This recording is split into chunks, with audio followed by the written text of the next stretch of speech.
Chapter 232. Which one is closer? Huh? I'm asking which one is closer, the spiny Naga or the Murloc prophet?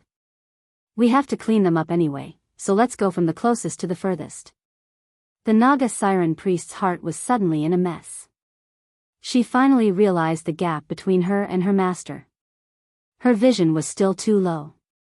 In her mind, she was thinking about how to use the existing forces to suppress the opponent and expand the territory and the tribe. Her master was thinking about which one was closer. Sure enough, the difference in strength led to a different level of thinking. The spiny Naga is closer. Their leader is called Syphilis. Lead the way, Duque said simply. At this time, seeing Duque rushing back in the middle of the night and leaving with the Naga, Seamus could not calm down. There was no doubt that Duque was important to Stormwind, and now Duque's position was even more important. The deputy commander of the Lordaeron Alliance. This was a big man with independent military power, and a lift of his foot could shake the earth 3 times. It was no exaggeration to say that if something happened to Duque, at least half of Stormwind's dream of restoring the country would be shattered. Sir Marcus, are you leaving the camp? Well, there's something on the Naga side. Please be sure to wait until morning so that I can arrange guards for you. Duque waved his hand. I can't wait. South Shore may become the main target of the Horde's attack within 10 days. I must recover all the Naga and Murlocs here before that. General Seamus resolutely stopped in front of Duque, but he bowed deeply and lowered his head. Sir, please be aware of your status and importance. What you are shouldering now is not just your own dream, but the dream of restoring the country of nearly 1 million Storm citizens. If you insist on leaving at night, please be sure to bring enough guards. Duque was stunned. It's not that exaggerated, just some Murlocs and Naga. I'm an expert in this area. I can't let the heavy infantry of the Griffin Legion run to the beach with me in heavy armor and then swim. General Seamus raised his hand, and Duque found several groups of people nearby were coming. Not only were their guards wearing full leather armor, holding short swords, hand crossbows, and small round shields, there was also a large group of Marines. If he said that he wasn't prepared, he would be lying. Seamus took out a warrant. His Majesty Rin has ordered that Duke Marcus is an important minister of the country. Before he has enough powerful knights around him, no less than 100 guards are allowed to go out at any time. Duque laughed involuntarily. He almost wanted to reveal the fact that he could be resurrected. However, Duque still accepted it. This is just a relaxing hunt. All right, take your hammers and other blunt weapons and set off. Remember to be gentle when you smash him. I want him alive. At 3:00 in the morning, with 200 guards and nearly 100 Nagas, Duque and his team went along the eastern beach of South Shore. Fighting at night in this era was a very troublesome thing. In the darkness, not to mention the warriors below, even General Tom Seamus, who was in charge of being the captain of the guards, had an instinctive panic in his heart. He even doubted how much combat power his subordinates could exert once they were attacked. They were already strong soldiers if they didn't scatter and panic at the beginning. If the opponent was an orc, Duque would definitely not dare to court death. But such a low-level Naga, in the past 10,000 years, most Nagas had lived at the bottom of the sea, and their vision was different from that of humans. Their vision was more of perception, just like what humans called night vision. On the contrary, the strong light of noon would have a considerable impact on them. They arrived at the place after 20 minutes. It was a great bay. The concave harbor was surrounded on 3 sides by cliffs that could not be climbed except by expert rock climbers. The remaining side was a beach. Duque and the others almost dripped water when they went in. All right, it's daybreak. Wake them up. Duque whistled. Seamus looked at the moon hanging high in the sky, and the muscles on his face trembled. 3 seconds later, the elite human soldiers who received the order began to shout, which easily alarmed the Nagas who were already extremely vigilant. A large number of Nagas rushed out of the caves under the cliffs, and of course, there were a small number of fishmen who were slaves. Duque noticed that the biggest difference between these guys and his angry and gray-scaled Nagas was that their arms and the fins on their backs were bright pink. Prepare for battle. General Seamus hadn't finished shouting. Duque shouted, "Close your eyes." Arcane fire magic circuit was fully activated. A huge fireball that was as bright as the noon sun jumped out of Duque's hand and flew at a high speed to a height of more than 30 meters before exploding. The violent flash was like an invisible wave sweeping across the battlefield. The spiny Nagas and their fishmen were all hit. The Nagas who were afraid of light, and the fishmen with big eyes, all covered their eyes in pain, bent over, or rolled on the ground. The enemies were all blind, while their own side was full of energy.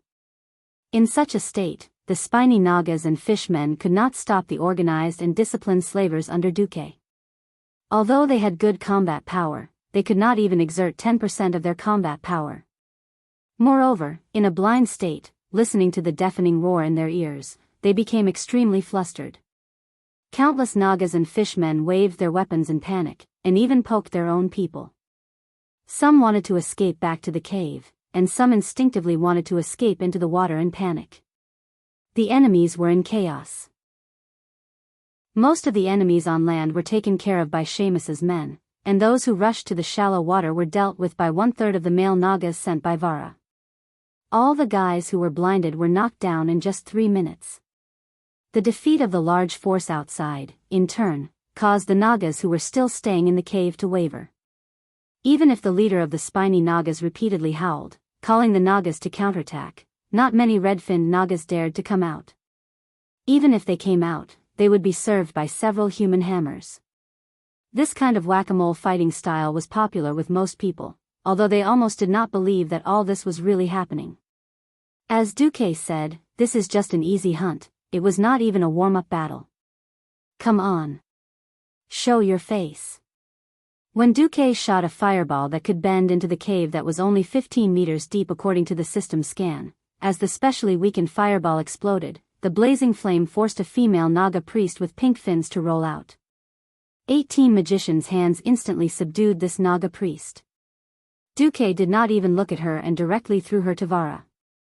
"Teach your kind well. If they refuse to surrender, kill them." The red-finned Naga priest and Vara trembled at the same time. Chapter 233. The first rays of dawn appeared. It was another morning. Although everyone who stayed in South Shore knew that a war was about to break out, the increasing strength still gave the townspeople and the defenders a lot of confidence. Especially this morning, the Nagas who once occupied the entire eastern coastline of the town all came to the beach to be scolded by the veteran Naga wearing the emblem of the hundred-handed reaper. No one could understand the Naga language, but it did not prevent them from seeing those red-finned Nagas wearing a pair of special scale pauldrons, which represented the identity of Duke Marcus's private soldiers. "Oh, as expected of the Sea King. The Storm Army said so." At this time, Duque was waiting for the tide to recede. Originally, Duque wanted to go and deal with the Fishman Prophet early in the morning, but he was told that the guy was on an island near the southwest coast of South Shore. That place was quite troublesome, with many submerged reefs. Even a small boat could easily be unlucky. If people wanted to go there, the best way was to wait for the tide to recede and directly pass through the exposed beach. If it was only Duque, then Duque would directly take the Nagas there. Unfortunately, General Seamus was with him, so he could only wait until the tide receded at noon. Soon it was close to noon. Duque and his party waited for the tide to recede, crossed the rocky coast, and came to an unnamed island. Damn, so many fishmen. There were fishmen in the sea, on the shore, and on the shore. Usually, the Murlocs were in groups of 2s and 3s, even on the beach. But now, Duke felt that the Murlocs were denser than the poor fish in a can of sardines. They were like a bunch of ants squeezed together. Although it was not to the extent that a needle could not be inserted, at least it was absolutely impossible for a sampan to sail in. There were scales everywhere, huge fish-shaped bodies, big eyes, and disproportionate ridiculous hands and feet everywhere. People with trypophobia were absolutely not suitable to see this scene. The arrival of Duque and his party caused a commotion. Vara tried to use the Naga's intimidation to seize control of these fishmen, but Vara failed again. Even though they were afraid and cowering, they never truly retreated or worshipped Walla. General Seamus' scalp went numb. Duke, know that the Murlocs play a very important role in your defense plan, but I still strongly suggest that you evacuate first. We should gather more troops to control this situation, for example, let the Stormwind Navy come. Before the formal transfer of command, the former Blood Sail battleship docked on the coast of South Shore was still under Duque's command. From a reliable point of view, Zimos was absolutely right. Duque didn't want to do that. He controlled the fishmen by relying on his immature coercion and deception. To put it bluntly, it was tyranny. Once the pressure built on the terrifying legend was broken, Duque would never be able to control these fishmen again. Even though the fishmen were all trash, they were still very useful when there were a lot of them. For example, when they used the ice ship to transport 50,000 elite soldiers last time, they didn't have the fishmen to pull the ship. Were they supposed to let the soldiers soak their lower bodies in the water and kick around? Humph. Duque snorted coldly, and the arcane circuit in his body suddenly accelerated its circulation. The noon sun in mid-October was still very strong, but under Duque's terrifying magic power, the surrounding temperature dropped sharply. Beep beep beep beep, a series of explosions sounded, and in the distance of 100 meters in front of Duque to the shore of the island, a frozen road emitting a cold light was forming. The Murlocs screamed in horror and scattered to the left and right, lest they be sealed by the cold air. They instinctively sensed the existence of danger. In just a few seconds, a 5-meter wide, 100-meter-long ice avenue reflecting the bright sunlight appeared in front of everyone. Gao Naka, the Sea King has been added. The Murlocs screamed. They flinched and made way for a wider passage. Tom, you stay back a little. Duque ordered softly, and then proudly filled the King's avenue that was emitting ice. On the left was the furious scale Naga priest, Walla, holding a long sword. On the right was the spiny Naga priest, Syphilis, holding a spear. Originally, the Naga priest had the highest status among the Nagas. Now the Naga priests of the two clans were crowding around Duque like serving a secular king, which made the Murlocs who had not joined Duque more and more frightened. The two Murlocs from the western wilderness, Blind Old Man and Fish Spear, seemed to feel that something was wrong. These two guys actually rolled over and knelt on both sides of the ice avenue, trembling with fear. Get out! Duque snorted, and the arcane impact was released to the left and right at the same time. At once, the two guys with weak willpower flew out while vomiting blood. But, the two guys seemed to realize that Duque was stronger. Regardless of their injuries, they came over and knelt a little further away. I'll deal with you later, Duque said in the Murloc language. They came to the center of the island. Dooku heard a voice with a mysterious rhythm. Gaha, Murlocs are a great race. Duque was annoyed listening to it, so he simply let the system filter it and translated it directly. The thousands of Murlocs below all bowed down. The Oracle is right, the Murlocs only obey the true King of the Sea. All creatures that do not belong to the sea are not worthy to be the ruler of the Murlocs. Thousands of Murlocs knelt down again. The Oracle is right. At this time, at the highest point of the island, standing on a huge pink clamshell, holding a staff like a dragon's claw holding a green crystal ball, a strange Murloc with a large number of water elements wrapped around his right hand pointed the staff at Duque, who had 72 hands of magic. So, this human, huh? Duque sneered. The system had completely locked on this so-called Oracle who had bewitched his Murlocs and betrayed them. This Oracle was very good. As a Murloc, especially in this Murloc race with low intelligence, it was absolutely a miracle that such a Murloc with the strength of a peak sky mage could be born.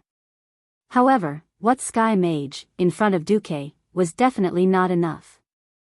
No matter what the reason was, as long as this Murloc prophet said something against Duque's rule, then even if he had to kill all the Murlocs here, Duque would not be merciful. At this moment, Duque's magic circuit had already circulated at full speed. All the space passages connecting the elemental realm had already been opened. All the elements in the surrounding atmosphere had already crawled under Duque's feet, waiting for Duque's command at any time. At this moment, the Murloc prophet's tongue seemed to be stuck. What am I, a human? Duque sneered. In his eyes, the Murloc prophet was already a dead fish. Suddenly, this Murloc prophet who called himself the Oracle opened his glistening yellow eyes wide and suddenly pointed at Duque. Yes. That's right. He is the Murlocs who appear once in 10,000 years, the one who will lead us to dominate the coast and make the Murlocs even greater. The Murlocs below all knelt down to worship Duque and shouted in unison like a tsunami, "The prophet is right. Greetings, my king." Huh? What? Chapter 234. Duke was a mess in the midday cold wind. Even though he was the one who created the cold air, Duke still felt that it was really cold and messy. Duque had 10,000 ways to increase the loyalty of the soldiers and civilians of Stormwind. Because they were all humans, they knew what people needed. To the Murlocs, Duque could only think of ways to maintain a mysterious atmosphere. Sometimes, Duque was even happy to keep his distance from the Murlocs, using the Murlocs' fear of the unknown to maintain a threatening posture. This way, he could maintain his strong control over the Murlocs. But this prophet suddenly bowed down to him. Duque was still very surprised. No matter what, this guy's actions before were to steal his people, and Duque had already made up his mind not to kill it. Break its arms and legs, and let it be a real fish. Look at how kind I am. Now, the person who was at a loss was Duque. Over 10,000 Murlocs knelt down to him, and the Murloc prophet opened the giant clamshell it was standing on. Duque glanced at it. That thing actually looked a bit like a throne. The great king of the ocean, Duke Marcus. Your servant Maugre has bowed to you. Maugre? The Oracle Maugre? Duque was absolutely sure that he had never heard of this guy. But the system notification said, "Congratulations, you have subdued the Murloc Oracle Maugre. It has supreme prestige among the Murlocs, its words are the law, and its language represents fate. You have successfully subdued it, which means that at least there will be no Murlocs in the world who will be hostile to you." Duque frowned. On the other side, Maugre took steps that were incomparably ridiculous in the eyes of humans, using its feet that only had 3 fingers and looked like duck feet to step on the sand on the island. It ran towards Duque and prostrated in front of Duque. "King of the Murlocs, please sit on your throne." Duque did not immediately agree. Instead, he sneered, "Didn't you just say that all creatures that do not belong to the sea are not worthy to be the ruler of the Murlocs? Why did you recognize me as your king?" The whites of Maugre's yellow eyes and black vertical pupils quickly turned twice. In ancient times, there were no living creatures on the earth. The ocean. It was the cradle of all living things. In order to avoid the terrifying existence at the bottom of the sea, the first fisherman grew 4 limbs and walked to the shore. More mere people are doing it. Duque was a little embarrassed. Why did this story sound so familiar? Some Murlocs are not brave enough. They don't dare to break free from the shackles of the sea. They return to the sea, so they can only find a place to rest in the coastal waters. However, there was a group of brave people who continued to venture into the depths of the continent. After millions of years, they became humans. And Duke Marcus is the destined king among the fishmen's inheritors. Pfft. Duque choked. F***ck, Darwin's theory of evolution actually became like this when it came to you? Alright, do you want me to write the word "convinced" for you? Smart, but sly. This was Duque's first impression of Maugre. However, the funny fish men over there exclaimed and then bowed again. This scene made Duque speechless. Everyone remember. His Majesty Marcus is our real king. His power is above all the Nagas and sea creatures. Do you remember? Memory dash, the fishmen bowed for the 3rd time. The neat and exaggerated scene made the 2 Naga siren priests, General Seamus, and the Stormwind elite soldiers behind him completely dumbfounded. What the hell is this? People often said that Duque was the Sea King, but Seamus never believed it. He thought it was just an honorific title. Even when he saw Duque commanding the Nagas and the fishmen, he thought that Duque just used some special means. Who would have thought that he would really witness such a ceremony of worshipping the king? Sitting on the huge clam covered with pearls, Duque was still not used to it. He accidentally thought that if the clam was actually a trap, he would be killed as soon as he sat on it and couldn't be resurrected. Then this story was really a masterpiece. Duque thought too much. At this time, Duque suddenly found that Mager actually used some kind of spiritual connection to directly hover outside Duque's spirit sea, waiting for the call to be connected. Duke thought about it for a moment, but still answered the call. Your Majesty, Mager is at your service. Enough, I'm just a human powerhouse. Why are you doing this? Duque's voice suddenly became cold. No, Mager and the fishmen are sincerely kneeling at the feet of your Majesty. Ha! First inciting them to disobey the orders of my messenger, then saying that they are loyal to me? Duque completely sneered. That's because Mager doesn't know the greatness of your Majesty, and the horror. In the spiritual connection, Mager's posture was already prostrating on the ground. Oh. Duque was interested.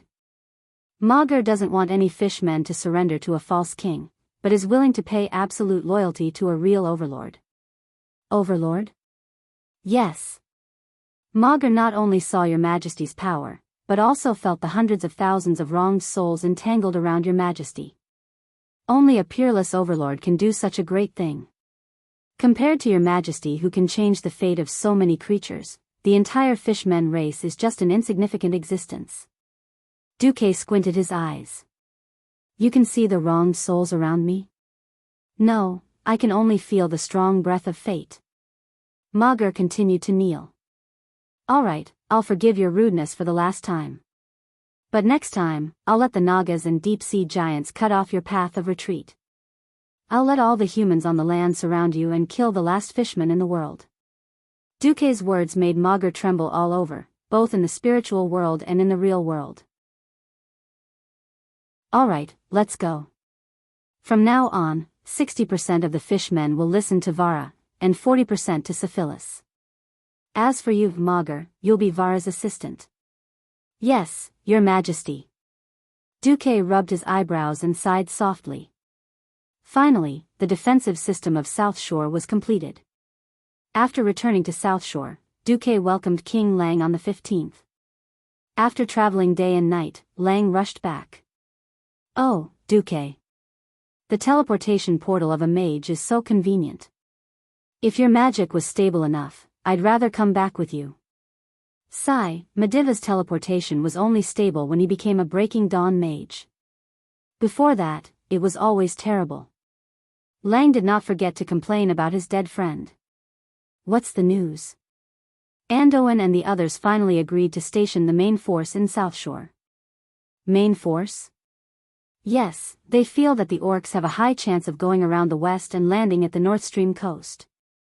So, the 1st, 2nd, and 3rd Infantry Regiments of Gilness and half of the forces of Rotterdam will be stationed there. The 2nd Fleet led by Prince Kultiras has also rushed over. Duque immediately frowned. Chapter 235. Duque wanted to curse out loud. Isn't this bullsh*t? To hell with the North Stream coast. Historically, Orgrim's army did not even travel there. Lang could tell that Duque was unhappy, so he put his hand on Duque's shoulder and walked to the Alliance's headquarters in South Shore. It was a stone bunker that was about 4 stories high. This blockhouse had been built at the end of last month. Not only could it overlook the seaside, but it was also far enough away from the seaside. More importantly, if they didn't take down the 2 hills that surrounded South Shore, they wouldn't be able to threaten this place. As for those 2 hills, they had long since been melted by Fort Duke. Lang looked at the map and said in one breath. Actually, our forces here are already very strong. Most of the army will still be gathered here. After all, the Alliance chose to station here because this place is in the center of the Eastern Kingdom, and we can quickly use ships to travel to any corner of the continent. We have 50,000 veterans, 50,000 new soldiers, and nearly 100,000 militia who have undergone basic military training. Of course, this is all we have. If we use it all, there are almost no men left in Stormwind. What we lack are cavalry and archers. Fortunately, in 3 days, the Highland Knights and the 3rd Infantry will arrive. That way, we will have 1,000 cavalry and 6,000 light infantry. Almost at the same time, Alterax's Eagle Knights and the 2nd Mountain Infantry will also arrive. 4 days later, the 2nd Dalajan Mage Division and the 1st and 2nd Infantry will arrive. And Lordaeron's Grand Duke Mograine and General Abendis's Scarlet Cross will only arrive in at least 10 days. After listening to Lang's narration, Duque sighed. According to the military mobilization capabilities of this era, this was already a very impressive speed. Do not think that the Highland Knights of the Highland Knights were stationed next to the Saladin Wall between the earthy highlands and the Hillsbrad Hills. It was less than a day's journey from the east to the west to South Shore. In fact, when the army set off, there were as many things to do as the stars in the sky. And this was because of the invasion of the orcs. The various countries had already entered a state of war. If it was during peaceful times, it would probably take even longer. Similarly, the Dalajan to the northwest of South Shore and Alterac to the north weren't too far away. Both of them could be reached within a day on a fast horse. Duque was already burning incense for being able to arrive so quickly. These standing armies were also the foundation of the various countries.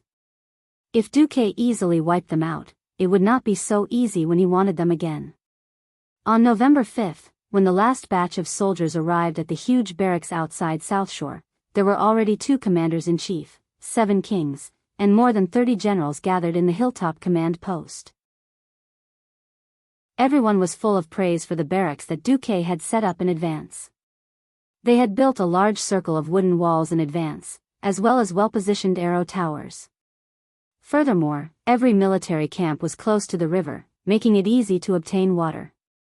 At the same time, for the sake of the army's attack, several spacious roads were planned in advance.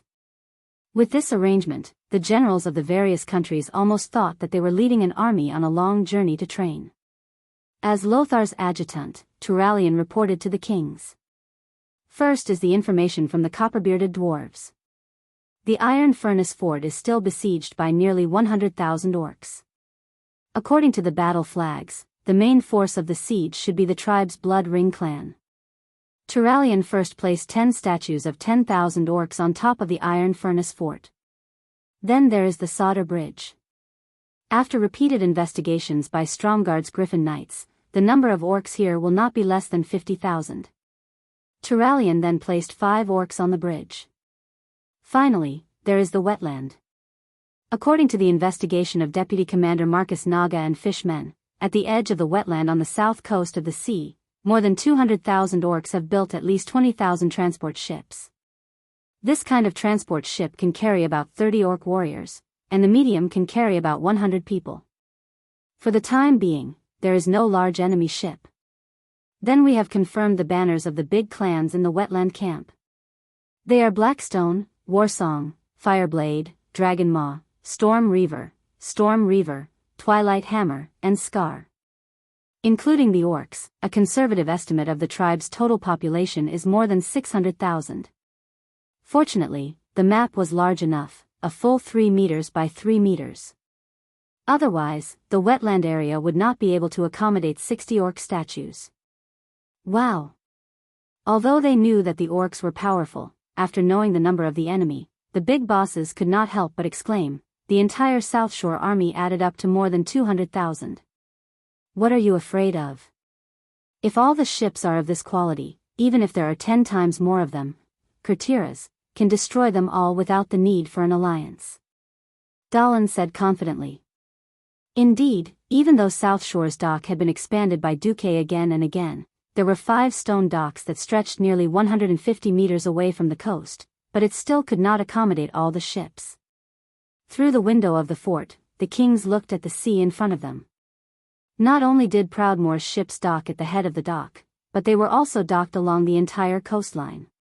From small fast scout ships to standard destroyers, to huge warships that were more than 100 meters long, the waves rose and fell, forming a forest of warships that rose and fell on the surface of the sea. This was only Kurtiras's first and third fleets, as well as the Storm Fleet, which only had 100 warships.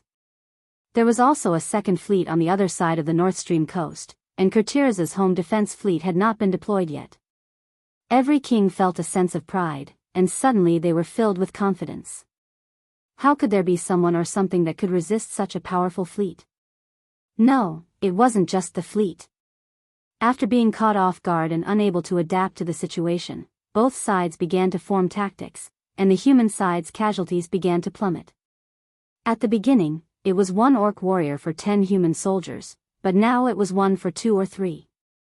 If it was a well-organized formation of human soldiers, even on the plains, 100 human soldiers with a complete set of soldiers could easily defeat 100 orc warriors.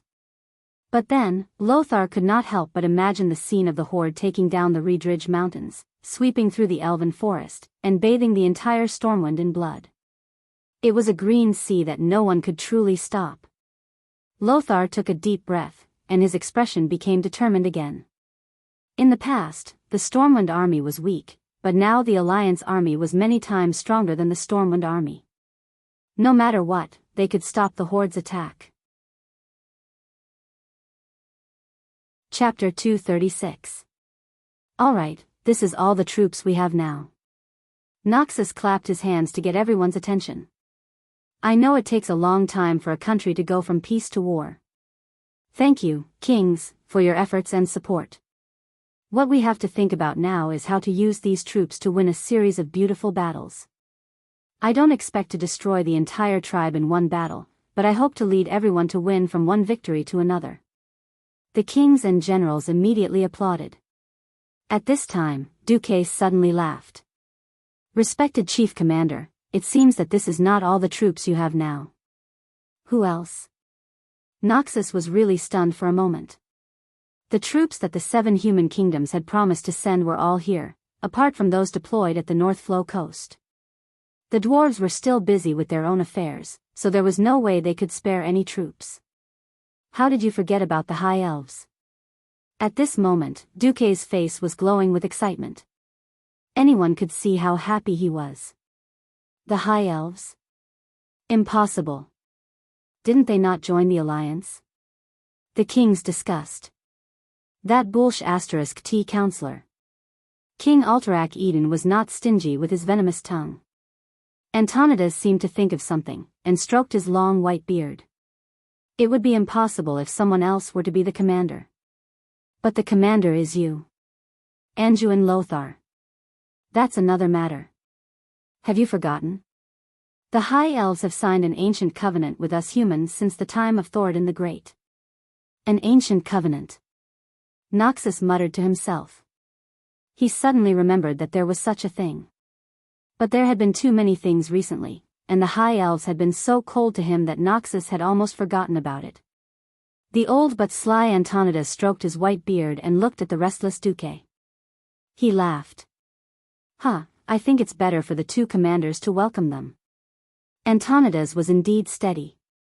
He knew that Senator Darkin's behavior on the day of the Alliance had angered most of the kings. For the sake of face, most of the kings would definitely not go. And it would definitely not be the Sun King himself. In that case, it was completely reasonable for them not to welcome him.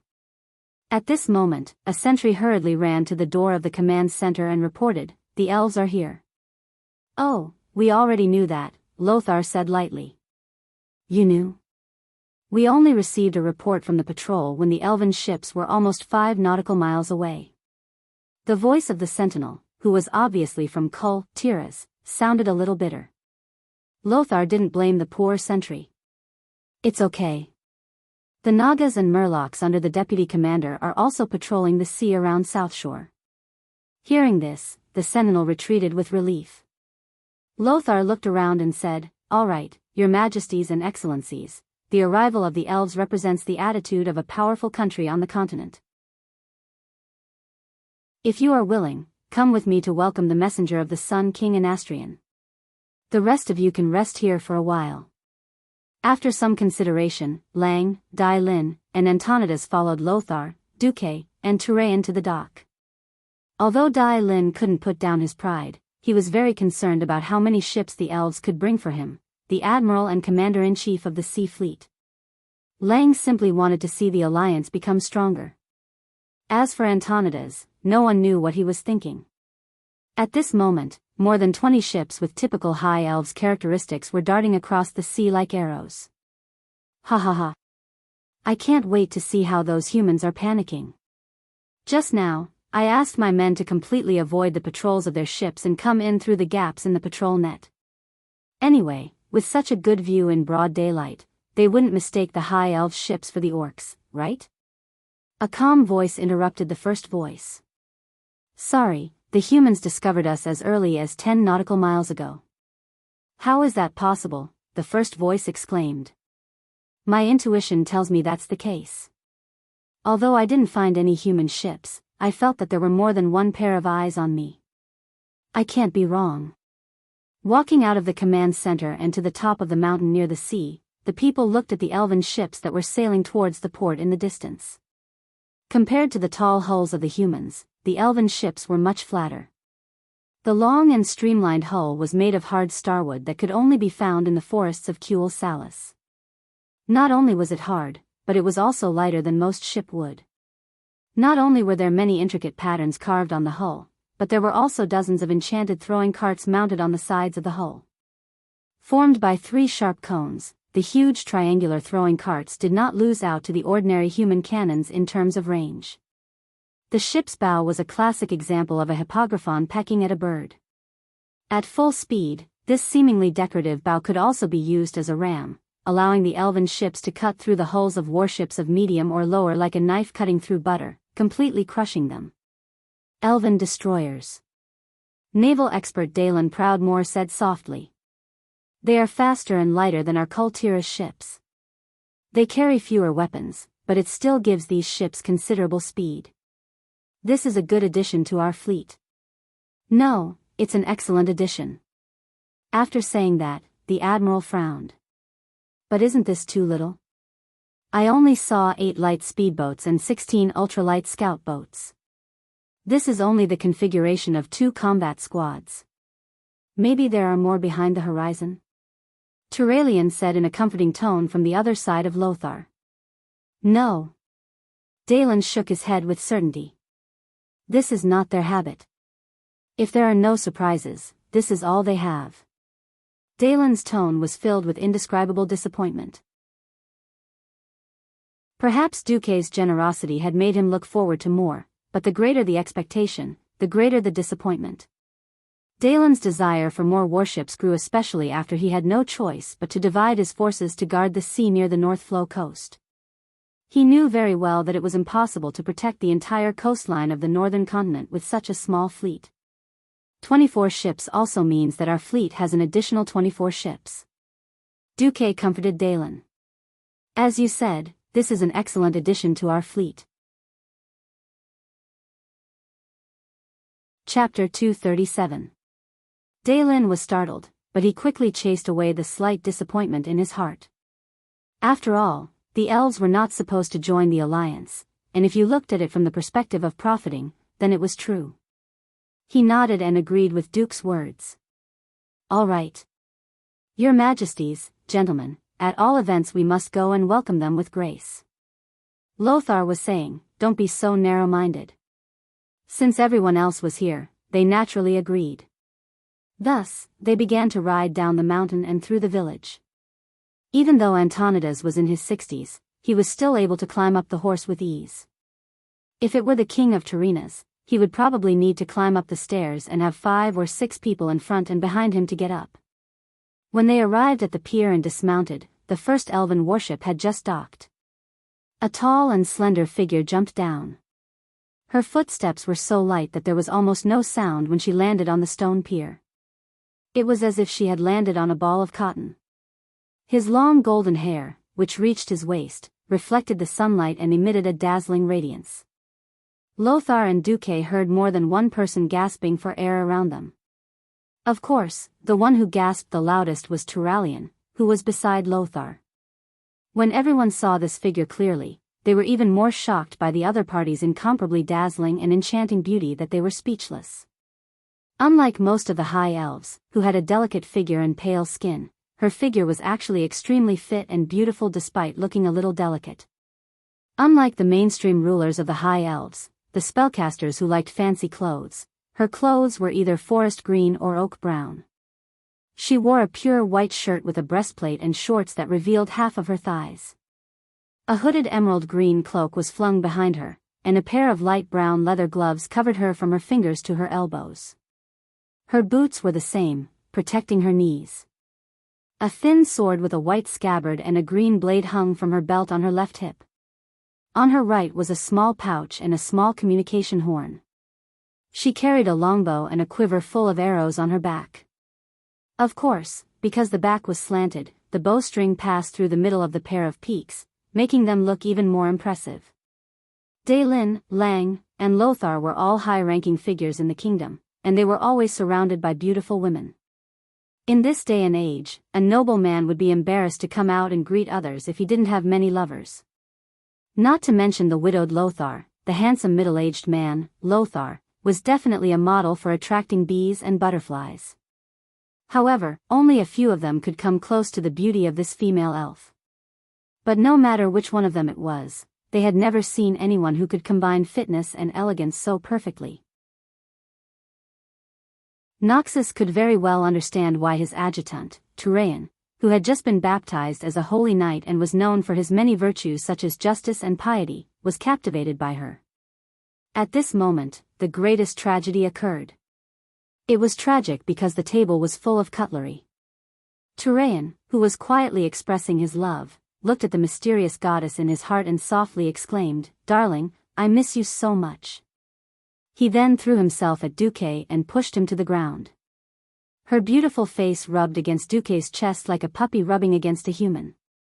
Anyone would think that this female elf and Duque had an extraordinary deep love. At this moment, Turayan felt that the heart he had cherished for more than 20 years was broken. It was crushed by one of his superiors, the Duke Marcus, who had an even more glorious battle record. Although Turalian knew that his unconfessed love was not worth mentioning, he could not control his feelings. His mouth moved as if he wanted to say something, but in the end, he could only remain silent. They were originally a couple. Was he going to break them up just because of love at first sight? No. Absolutely not. The paladin's discipline firmly suppressed Turayan's emotions, and soon, Turayan's rationality prevailed. Noxus gently patted Turayan's shoulder as a silent consolation. However, no one had expected that the situation would suddenly take a miraculous turn at this moment. "Apologies, beautiful lady. May I ask, which of the Windrunner are you?" Duque typed with both hands to show his innocence. Oh, no, it was the back of his hands on the ground to show his innocence. At the same time, he looked straight at the seemingly interesting but actually empty sky. His body stiffened and his face turned into a poker face. Huh? What does this mean? Noxus and the other big shots were dumbfounded. Duque and this beautiful elf were not lovers?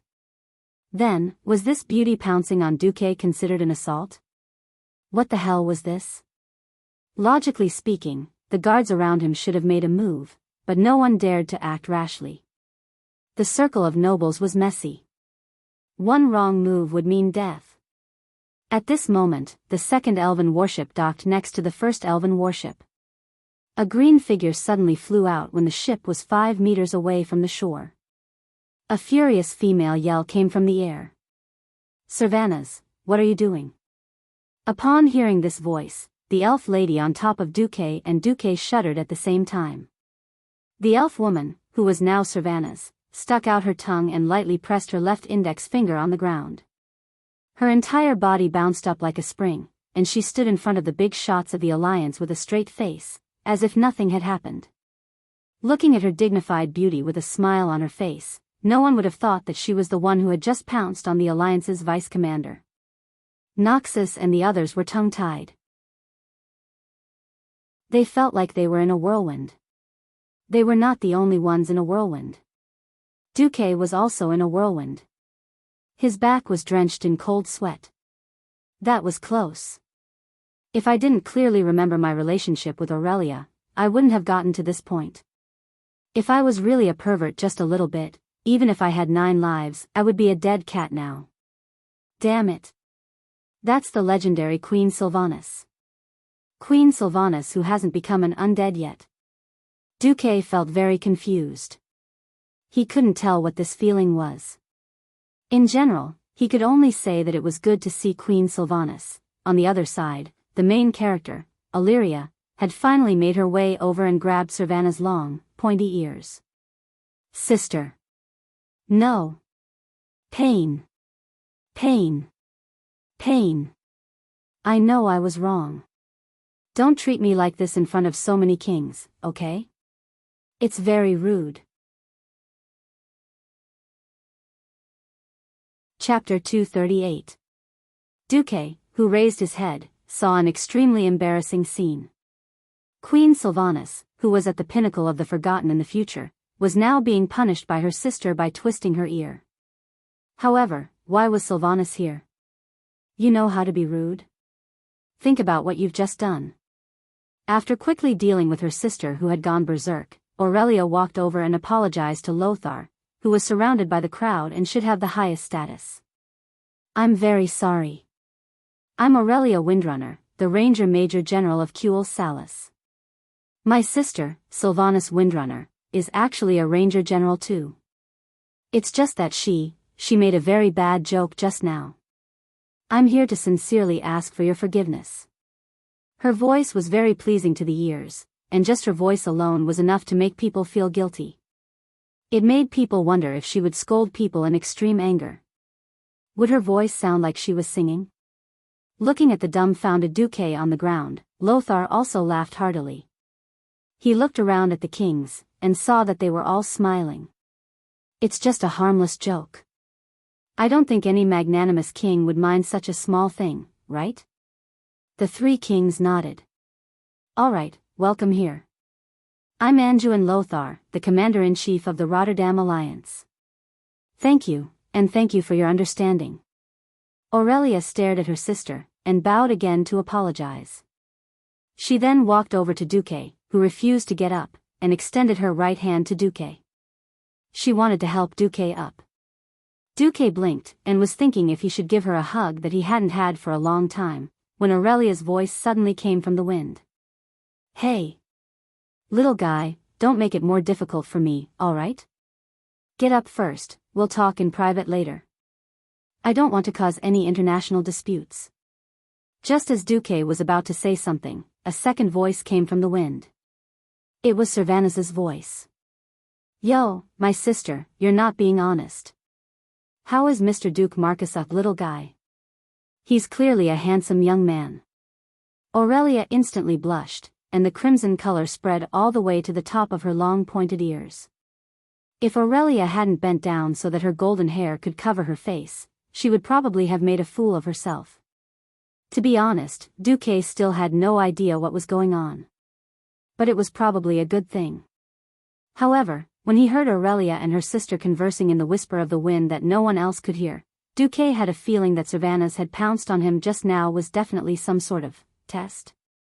Now that there were dozens of pairs of eyes staring at them, it wasn't a good time to talk in detail. Duque pretended that nothing was wrong, and put one hand on Aurelia's palm. As expected of the legendary goddess-like hero. Her hand was so soft. Was that incomparably smooth and soft palm really the palm that could shoot countless fatal arrows? How did the body of the high elves grow? It was actually so perfect. Even Duque was a little restless at this moment. On the other side, Aurelia, who had quickly adjusted her breath and raised her head, regained her previous demeanor. However, there was still an unconcealable wildness in her emerald green eyes. She looked at Lothar. My apologies. In fact, I brought greetings from the Sun King, an Astrian Sunstrider, and the Silvermoon Council. Thank the Sun King and the Silvermoon Council for me. Lothar turned half of his body and made an introduction gesture to the group of big shots behind him. Please allow me to introduce the kings of the Alliance, the generals, and my adjutant. When it came to Duque, Lothar smiled mischievously. Well, I'll ignore this one. I think Lady Aurelia may have a deeper understanding of him than I do. In the face of Lothar's teasing, Aurelia blushed slightly again, and immediately glared at the troublemaking second sister. Well, Queen, she was whistling. After the introduction, Lothar began to enter the serious topic. Please forgive my slowness and harshness, Lady Aurelia. However, as the commander of the alliance, I have to confirm one thing.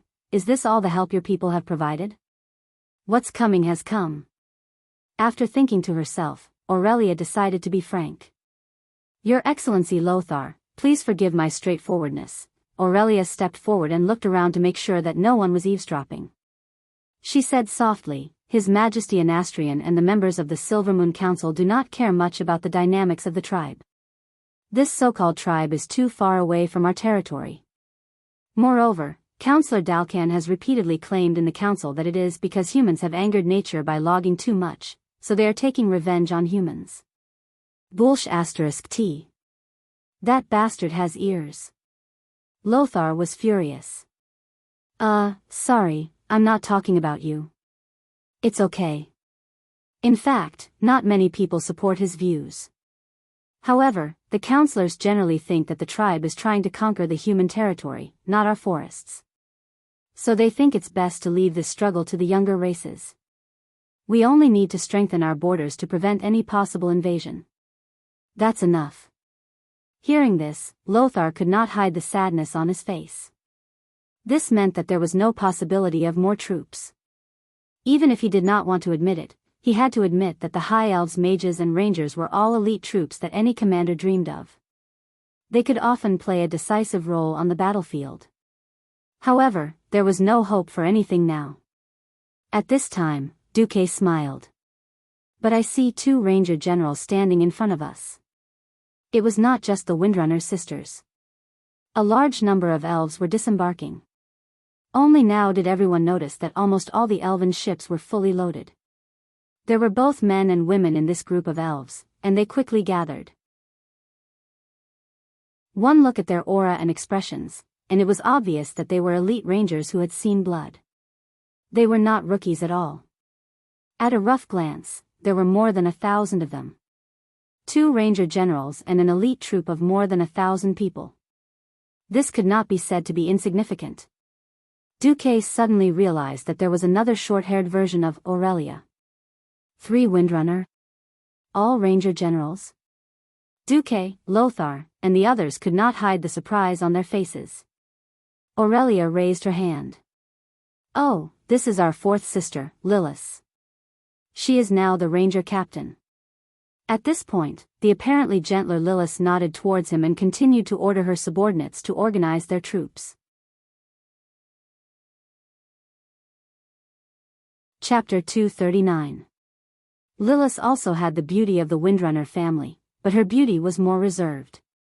She was not as lively as Aurelia and Servanas. The wolves behind Lothar were stunned again. Lothar's eyes were also filled with surprise. Lady Aurelia, I'm a little confused. Aurelia took a deep breath. She seemed to be making up her mind about something. She took out a sealed letter from her waist pouch. This is a letter from His Majesty Anastrian to the Alliance's Commander-in-Chief. As Lothar opened the letter and quickly scanned through the human language, Aurelia was also explaining the nature of this support to the others. Because Sir Lothar is the last descendant of the Arthi bloodline. Our ancestors have sworn to always help your Emperor Thoradin and all his relatives. Even His Majesty Anastrian could not deny that obligation. He has sent this combat team to thank you for your help. Lothar repeatedly read the letter to make sure that he did not read it wrong. The letter only wrote about a small fleet consisting of 4 light destroyers and 8 ultralight scout ships. There was no mention of the ranger unit or the ranger generals. Then what's the matter with you and your ranger unit? Lothar asked. My sisters and I came here of our own free will, she announced proudly, puffing out her chest. At the same time, she subconsciously flicked her golden hair that could sell shampoo advertisements. She was like a warrior who had sharpened her sword and repaired her armor, ready to charge into the battlefield. I have a completely different view from my people. I sense the evil behind the battle. This will be infinitely more serious than my king imagines. If the horde is as cruel as you say, then the dwarves, high elves, humans, all intelligent life on this planet will face the danger of destruction. When the kingdoms of the humans and dwarves are destroyed, our forest will not be able to hold on for long. She fearlessly looked at Lothar and the other kings behind him. Only then did everyone realize that this beautiful woman's confidence and boldness came from her glorious battle experience. In fact, before Thoradin the Great was born, this woman was already very famous in the war against the trolls. That's right. The high elves were superhumans with eternal life. And Aurelia should be over 3,800 years old. In terms of combat experience, Lothar's ancestors couldn't compare to Aurelia's. At this moment, Aurelia seemed even more warlike than the beastmen and more righteous than the holy knights. What kind of sentiment was this? Not only did he bravely join the war that even his own country opposed, but he also brought along the elites of almost his entire family. No king or general present was blind. Everyone could see that most of the rangers had the Windrunner family crest on their badges. Even the elite troops of Duke Mograine of Rotterdam, who was commonly known as the High Lord and had a large fief, were nothing more than that. Aurelia had definitely dug out all the secrets of the Windrunner family. Lothar was almost moved to tears. Antonidas, who was behind Lothar, obviously had a different opinion. He noticed that Servanas was covering his mouth and snickering behind Aurelia. The old great mage spoke, "Yes. Why doesn't anyone praise Madame Aurelia's beauty? I remember when a deputy commander of the alliance met the Princess of Rotterdam, he not only praised Princess Kalia's beauty, but also presented her with a beautiful magic rose. Now, Aurelia and Madame Servanas are so beautiful. I don't think His Excellency Duke Marcus would be so biased, would he? What the hell are you doing?" At this moment, Lang, Andoin, and Duque glared at the old man. Everyone could tell that Aurelia had probably brought her family's private troops over for the sake of Duque. What are you messing around for? Servanas's gossipy soul was burning fiercely, and he just so happened to add, "Oh? Is that so? Is the Princess of Rotterdam really beautiful? What kind of magic rose is it?" I'm not as ingenious as Sir Marcus, but it's something like this." Antonidas flipped his wrist, and suddenly, an ice fire rose with ice on the outside and fire elements flowing on the inside appeared in his hand. Of course, those who had seen it would know that it was quite different from the one made by Duque. This was also deliberately done by the old man. The old man even ran over and offered the flower to Servanas. This is a compliment to your beauty." "Thank you." It was really a compliment. Antonidas and Queen Sylvanas had also forced Duque and Aurelia into a corner.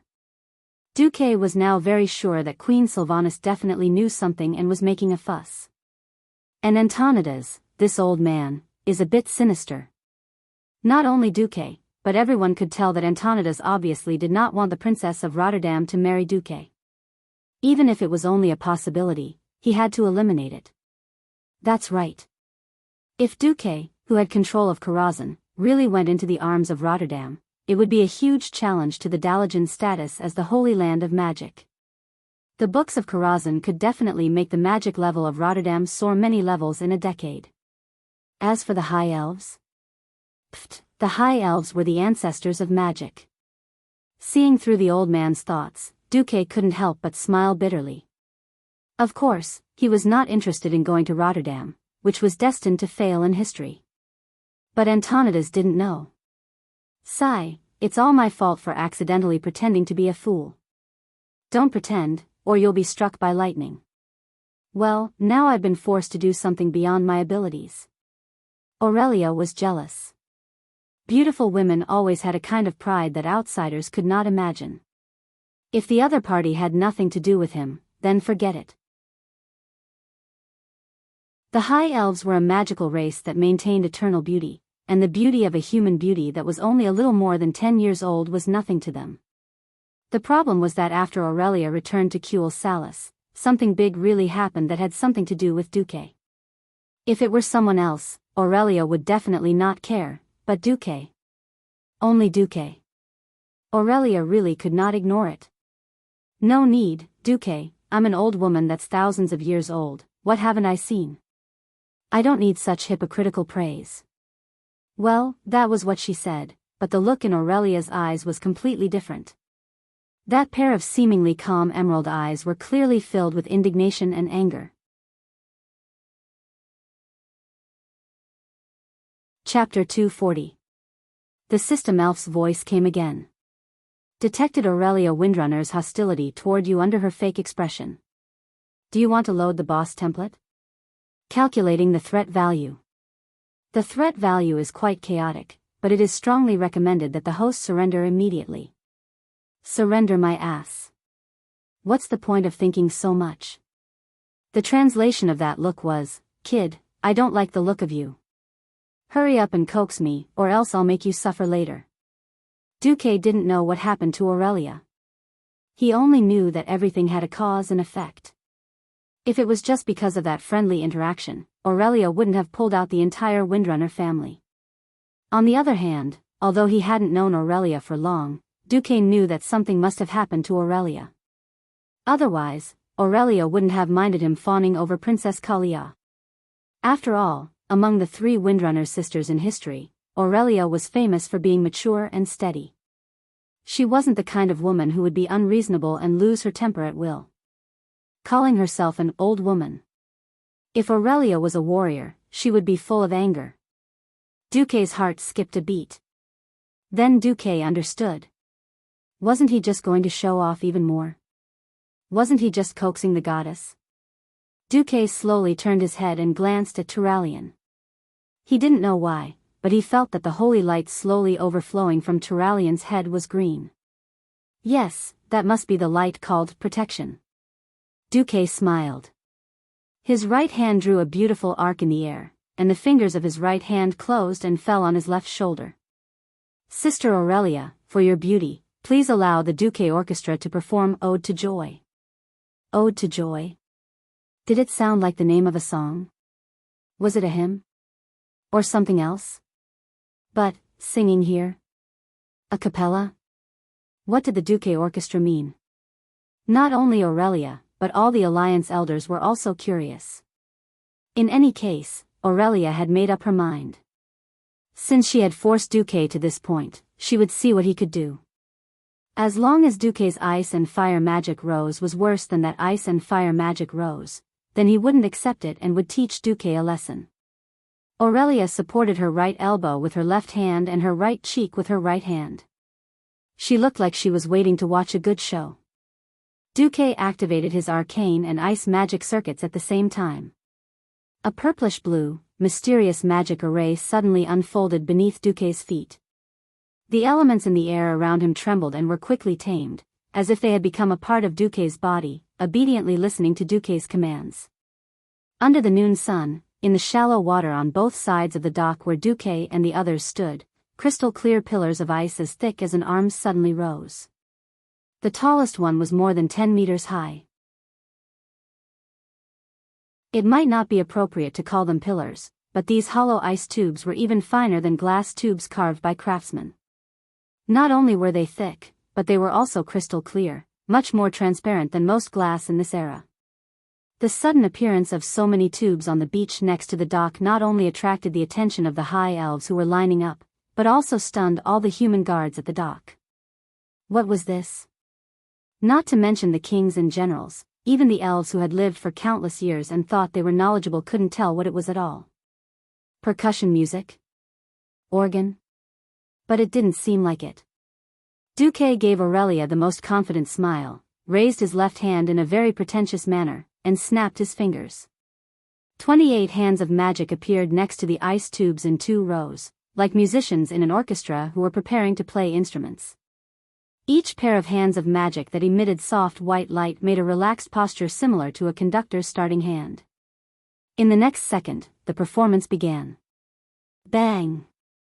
With a bang, as a team of hands of magic touched the 3rd tube on the left, the ice tube immediately flew into the air, and then, like a silver bottle exploding, it instantly exploded into countless ice crystal powder. The ice crystals made of seawater exploded and dispersed under the sunlight, forming a gorgeous effect like fireworks. Aurelia's sexy long ears twitched. She seemed to hear a sound. Me? She thought she was hallucinating, but as more hands of magic made the tubes rise into the air and explode like plucked strings, not only did the powdery ice crystals form a colorful rainbow in the sky, but she also heard a complete song. Me, fa, soa, fa, me. This was a song that crossed endless time and space, civilizations, and worlds. Beethoven's classic, Ode to Joy, was presented in the most magical form in Duque's hands. The joy and excitement in the song were all clearly and unmistakably conveyed to the ears of everyone present. Most of the human soldiers were uncouth and instinctively felt that the rhythm was pleasant and joyful. But the high-ranking nobles and kings knew what was good for them. Of course, the most knowledgeable were the high elves, who had spent thousands of years of boredom and immersed themselves in music and art when they had nothing to do. Most of the high elves were self-proclaimed nobility and looked down on a young and short-lived race like humans. They felt that humans were very uncouth, but in fact, they were not much better than the so-called barbaric orcs. Duque had completely changed their views. Not only in their eyes, but Duque had an unparalleled talent for songwriting. There was also Duque's extraordinary control of magical elements. Most of the high elves who were rangers were not very talented in magic, but it did not mean that they had no vision. The long years had given them unparalleled experience and vision.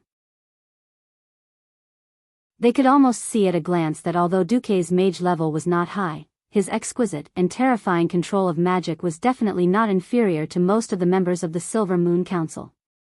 What level was the members of the Silver Moon Council? They represented the pinnacle of the High Elves' magic civilization. It would not be an exaggeration to say that they stood at the peak of the magic field in the entire world. This was quite a high evaluation. Looking at Duque waving his hands lightly like a conductor, pretending to direct those hands of magic to play the song without making any mistakes. The three Windrunner sisters who were present were angry and amused at the same time. But the three sisters who had seen through Duque all regarded it as a small mistake in casting multiple spells. After all, normally, no one could do so many different things at the same time without making a mistake. Oh, so he is Duke Marcus, the calm Lilith said softly to herself. In the whisper of wind, Servanas laughed and said, "You really are a little guy with endless new surprises. No wonder Big Sister loves you so much, not hesitating to, enough." Aurelia interrupted Servanas in the whisper of wind. Ignoring the others' reactions, Aurelia the Great Demon Queen was very satisfied. She walked over in public and gave Duque a passionate kiss. Well, unfortunately, it was on Duque's forehead. Little brother Duque was speechless. Damn. Chapter 241. In any case, as long as the Demon King Aurelia was satisfied. Looking at the emerald green eyes that turned into crescent moons, Duque knew that he had finally passed the test. Unconsciously, Duque touched the place where he was kissed. That kind of touch that was softer than rose petals seemed to linger on his forehead, unable to disperse, leaving a lingering fragrance. She seemed to know that she and Duque had overshadowed the host. Aurelia returned to her serious mode. "General Lothar, my people are the best scouts and sentinels. If it is an enemy on land, I can ensure that the troops will receive the news when they are 2 days away from the enemy." Lothar smiled and nodded, "Thank you for your reminder. Unfortunately, our enemy is on the other side of the sea. We can only rely on Admiral Dylene's reconnaissance fleet and Deputy Commander Marcus Naga to obtain intelligence. Perhaps in the next battle, you and your people can only be used as archers for the time being, but we will ensure your safety. There is no place on the battlefield that is absolutely safe." Aurelia said seriously. "I know. You and your people will know when you go there." Lothar glanced at Duque and smiled mysteriously. "Before that, please wait patiently for the arrival of the reconnaissance report." Aurelia soon understood what Lothar's smile meant. First was the battle position. It was the second highest position on the 2 hills near the South Shore port. The firing holes made of hard bricks were quite strong. Even a small caliber human artillery could not penetrate it at once. Not to mention ordinary ballistae, bows and arrows and other long-range attacks. This position seemed to have accurately calculated the range of the elven rangers' bows and arrows. Almost from the port to the foot of the hill, the distance of 300 meters was the elven rangers' range. In terms of safety, it was also guaranteed. The highest place was naturally the ballistae, catapults, and cannons. The elven archers were the second layer, the third layer was the human javelin soldiers, and further down were the 2 layers of pikemen. With this kind of three-dimensional defense, unless the lower 3 layers were completely destroyed, the elven archers would not be in any danger at all. Even if there was danger, the specially set retreat route along the hill and a spacious tunnel running through the entire hill were enough for the elven rangers to evacuate the entire position in a few minutes. Then came the encampment. Duque seemed to have predicted that the elves would come. He had specially left a quiet little valley for the elves. Not only were there a large number of towering trees in the valley, but there was also a small clear mountain spring. In addition, there were also many fruit trees. It was the harvest season, and the valley was full of fruits, which tempted the elves. This was a ranger's favorite. Aurelia was dumbfounded.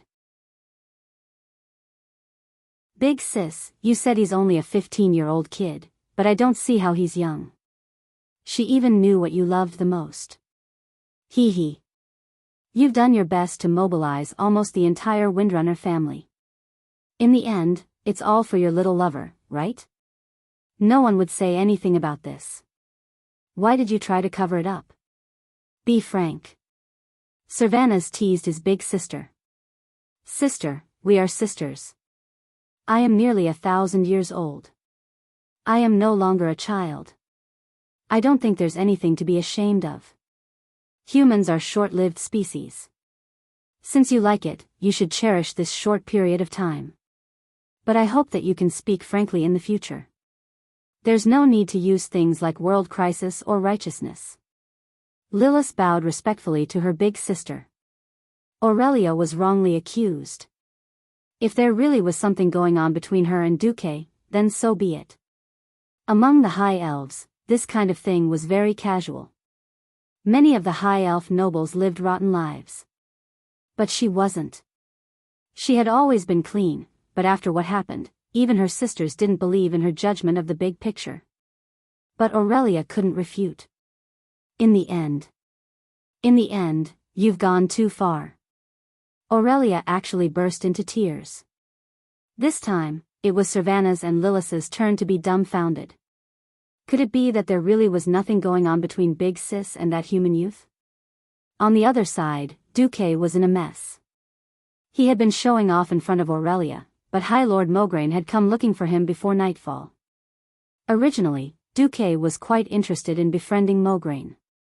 After all, he was a famous figure in the future, and definitely a hero in Azeroth's history. With Duque's intention to befriend him, the two of them quickly called each other by their names.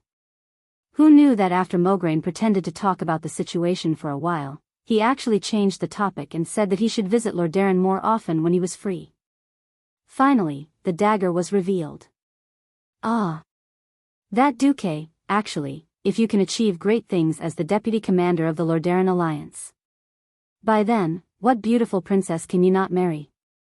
Why do you have to find a high elf who has a completely different lifestyle as your wife? A true noble must have a noble bloodline to be recognized by other nobles. Elves and whatnot are not bad as lovers. Ah, yes, Princess Kalia really likes your roses. She asked me to pass on a message that she expects you to have a better masterpiece. Damn, is she telling me that the Princess of Lordaeron is waiting for me? Does this mean that I have to show off in front of the princess in a more gorgeous way than I did with Aurelia today? Oh, no, a more perfect gift? At this moment, Duque's heart was full of tears. He constantly hated himself. Why did I have to show off in front of Princess Kalia that night?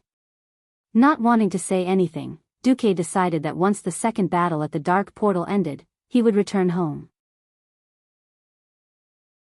Oh, no, return to Karazhan to focus on magic training. He would not see anyone. Originally, Duque had ordered that he would not see anyone. But in the evening, Duque's system elf and 2 of Duque's guards became vigilant at the same time. Who? A man and a woman's voice spoke in unison. The woman was naturally Duque's little maid, Vanessa. She lifted the right side of her maid's skirt at lightning speed, revealing a white thigh and a neat row of throwing knives tied to it. It was probably a thief's ultimate skill, fan of knives, throwing more than a dozen sharp knives at any suspicious target. The man was Duque's new guard, one of the first 5 holy paladins, Gavin Rad Bad Luck. There was a turning point in history. Originally, Gavin Rad, who was born in Stormwind City and was a holy knight under Lothar, would have become a member of the Silver Hand Knights, but Lang and Lothar arranged for him to be a guard for Duque. At this moment, he raised his war hammer. At this moment, 2 slender and perfect legs hung down from the eaves, and Cervanus's voice sounded. Hey, Duque, did you know? Big Sister spent 3 months in the Black Prison not long ago. Chapter 242. Duque was dumbfounded after hearing that. Jail? Jail? Why would Aurelia go to jail? There was no record of Aurelia ever going to jail. What's going on? Duque's face was as gloomy as water. Vanessa, Gavin Rad, please leave for a moment. Your Excellency, we. Gavin Rad still wanted to persuade Duque. After all, in his eyes, the High Elves weren't very reliable. I insist. Duque was resolute. Vanessa had never seen Duque react so fiercely. She suddenly realized that this high elf named Aurelia had an extraordinary place in Duque's heart. Vanessa and Gavin Rad left. They didn't go far. They were less than 20 meters away from the house, staring at the window quietly. Cervanus somersaulted into Duque's room. Cervanus couldn't hide his surprise as he looked at the hands of magic that were scribbling documents all over the room. But she soon focused her attention on the person in question, and she saw a pair of eyes that were full of remorse and remorse. They shouldn't be the eyes of a carefree 15-year-old boy. They were more like the eyes of someone who had been through vicissitudes and pain. Cervanus suddenly felt that she had come to the right place. Speak. I'm listening. It wasn't an order, but more like a plea. Sitting behind the desk, Duque clenched his fists and pressed the back of his fingers against his lips. That's because of a High Elf Mage Apprentice Handbook. Duque's heart lurched, and his face darkened. He clenched his fists so hard that his knuckles turned white. His teeth bit his lips at some point, and the blood flowed into his mouth. It was salty. Duque couldn't help but recall that everything started when he met Aurelia after he transmigrated to this world. If Aurelia had helped him drive the wild boar away, he could have easily dragged the carcass away. In that case, this letter containing the secret manual of the arcane fire circuit that the Sun King had imparted to Kale, that was the key to Duque's true rise. It was not an exaggeration to say that without this handbook, Duque could have become an outstanding mage. However, it was only excellent. There was still a huge gap between the current transcendents, who could easily defeat mages of the same level or higher. Duque secretly compared it to other mages. Even those legendary mages like Krasis and Kel Thuzad, his arcane fire magic circuit was not inferior. What did he rely on? Wasn't it just Aurelia's seemingly unintentional gift? It was hard for Duque to say what kind of attitude and feelings he had towards Aurelia. But Duque definitely knew one thing that couldn't be erased: Aurelia was definitely his benefactor. Now that Aurelia was in jail because of him, Duque almost went mad with anger. Cervanus did not seem to see Duque's reaction, and continued to tell his story in one breath. Queen Sylvanas, who was proud in front of the world in later generations, was now telling a slightly sad story in the tone of a little girl next door. Originally, it was purely an accident that this handbook fell into Elder Sister's hands. But Elder Sister didn't know that third sister, Sasha, had signed an agreement that forbade this handbook from being circulated to anyone outside the Windrunner family. Violators would be severely punished. Sasha forgot to tell Elder Sister about this. She only told Elder Sister to return this handbook to Prince Kale. That's when she passed by the Dalajan. In fact, the the prince wouldn't use this handbook.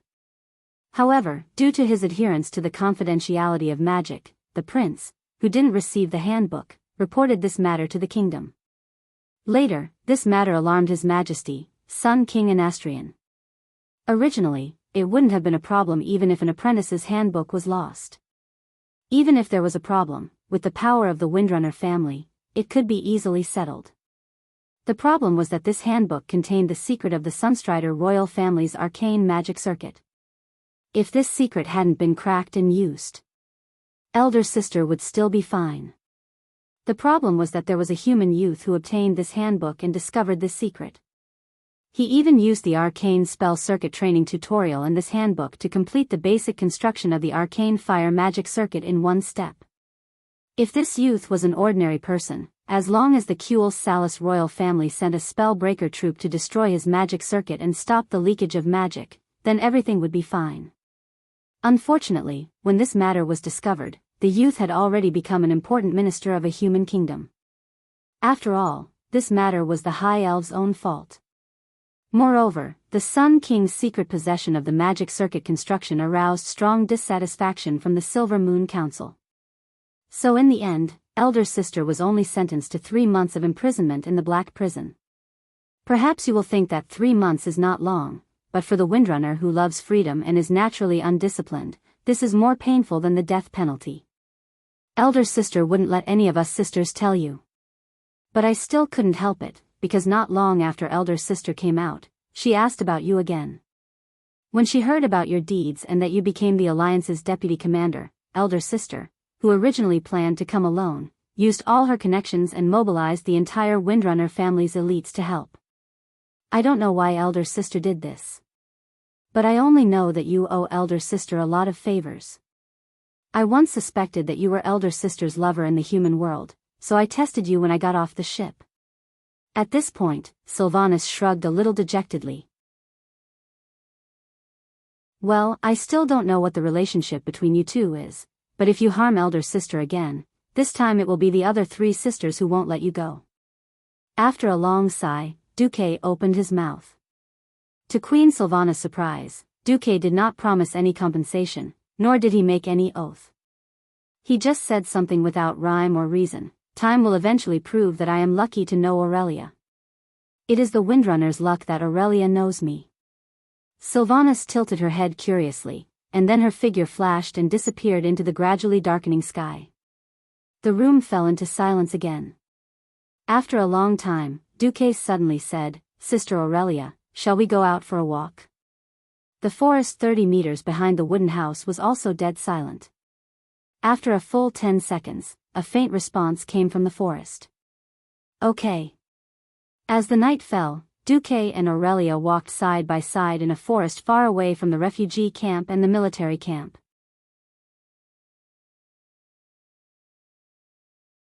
Chapter 243. The woods were quiet. Apart from the chirping of insects and birds, there wasn't even the roar of large beasts. There might have been beasts before this year, but since the arrival of a large number of refugees and the repeated sweeps of locust-like hunters, there were only small beasts left in the forest of the Hillsbrad Hills. The two walked side by side for a long time without saying a word. The atmosphere was quiet and a little awkward. Especially Aurelia, she began to panic a little. After a year, Dooku had undergone an earth-shattering transformation. She heard that the curse made him a little older, but she didn't expect that he had changed from a 15-year-old boy to a handsome young man. In the past, she could look down on Duque with her tall figure, satisfying her impression of a big sister. Now, because of Duque's growth, even when she walked with Duque, she felt like lovers. Originally, she was just curious about Duque. Because a 15-year-old human male was no different from a baby in Aurelia's eyes. So, Aurelia could tease Duque and make fun of Duque. But in just a year, Duque's change was so great that Aurelia was tongue-tied. Regardless of whether it was in terms of physical growth, strength, or status, it was all in terms of growth. This Duque was completely unfamiliar to her. But Duque seemed to know her very well and had prepared everything for her, which made her feel extremely warm. Not only was Aurelia confused, but Duque was also confused. After thinking for a long time, Aurelia spoke first. Actually, you don't have to care about me being in prison. I should say that I'm just in solitary confinement. I'm also treated well in prison. When you grow up, you will understand that everyone has to be responsible for what they do. Although I was punished for my mistakes, it has nothing to do with you. Don't feel like you owe me anything. Duque smiled faintly. I don't think the kings of the 7 human kingdoms are stupid enough to let a child be the deputy commander of the alliance. Aurelia was choked by Duque. Aurelia suddenly became angry. She had been imprisoned for 3 months for this brat, and this brat was actually showing off. Aurelia reached out and wanted to knock Duque's head. Duque's bright eyes made Aurelia's movement stop. Aurelia, from the moment Cervantes told me about this, I've been wondering if I should do something to make it up to you. But I realized that if I did that, it would only make you feel worse, and it would also make you look down on me. Aurelia blinked her big green eyes as if saying, how did you know? Not only do you have a sense of responsibility, but you are also a person with a sense of justice and fairness. You will feel that it is your responsibility. Even if I have a vested interest, I should not be responsible for your mistakes. Right? Aurelia took a deep breath. That's right. Duque screamed in his heart, that's why you will become the heroine of later generations, the heroine whose statue is placed in Storm City's King's Valley, admired by all the citizens of Storm City and everyone who comes to King's Valley. A kind of excitement surged in Duque's heart. The reason why you mobilized the Windrunner family to send out troops is not because I am the deputy commander, but because on one hand, you discovered that the situation on the continent is deteriorating rapidly. On the other hand, you think that with my help, you have more confidence in letting your people play a better role in this war. Because you have also carefully studied everything I have done in the past year, right? Duque's words went straight to the bottom of Aurelia's heart. She didn't know when it started, but Aurelia's eyes were a little red. That was the feeling of relief that came from finally being recognized for everything she had done. In the end, she nodded heavily. At this time, Duque suddenly reached out to grab Aurelia's arms. Aurelia was stunned for a moment, but in the end, she didn't resist. Duque stared into the clear eyes of this beautiful elven ranger. Straighten your chest, Sister Aurelia. Because of the letter you sent, Storm City had a once-in-a-century magic genius. This genius relied on this circuit to support Karazhan in the battle to kill his way to Sargeras. Because of your letter, Storm City had a great mage who was good at using flames. He burned hundreds of thousands of orcs. And because of your letter, this genius young mage created a giant ice block and saved 50,000 elite Stormwind warriors who had no hope of escaping.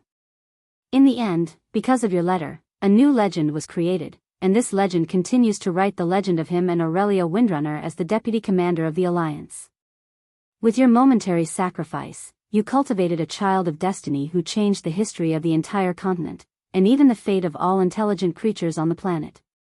Sister, will you feel better if I say this? Duque's words were like enlightenment, and it suddenly made Aurelia wake up. Aurelia's eyes were filled with that almost untamed wildness again. Oh, why didn't I realize before that you are so good at talking, kid? In that case, my 3 months in the little black room were not in vain. It seems that I should consider giving you a trophy or something. Duque smiled. That's good. Stop being so smug. I spent 3 months in a little black room with no fun places to go and no books. That's not a small price to pay. Kid, are you ready to be my servant? I've been very busy recently. I probably have to work for someone, and it might be 100 years later, Duque said seriously. Bastard. No one can renege on a debt to me, Aurelia Windrunner. No one. Aurelia pretended to roar and choked Duque's neck. Humph. As a man, he will definitely not owe anything. Oh, that's it? Aurelia suddenly remembered something. We sisters look quite similar, and you humans all look the same to us high elves. How did you tell us apart? Luckily, you did, or else I really wouldn't be able to defend myself. Duque remained silent, because everything he said could be used as evidence in court. Yes, if he confessed, he would be severely punished; if he resisted, he would be lenient, and he would go home for the new year. Unfortunately, Duque only controlled his mouth, but forgot to control his eyes. He unconsciously glanced at Aurelia's cleavage. With just one glance, Duque was in trouble. Aurelia suddenly realized that this little bastard could tell them apart based on the weight of the Meat Mountain Demon King. "You bastard, slap." A crisp slap came from the forest, startling countless birds.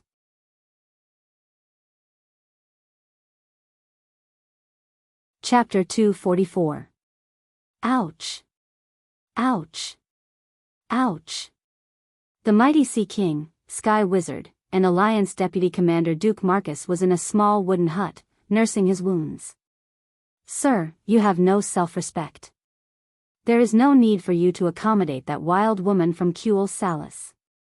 As a powerful wizard who deserves the most perfect protection, as an important minister of Stormwind, as one of the most important figures in the Alliance, you should consider finding a suitable noble lady to marry. Instead of running to those wild women who jump around in the forest all day and getting beaten up." Gavin Rad was using holy light to treat Duque's wounds. Duque grimaced, but did not refute Gavin Rad's words. This did not mean that Duque approved of it.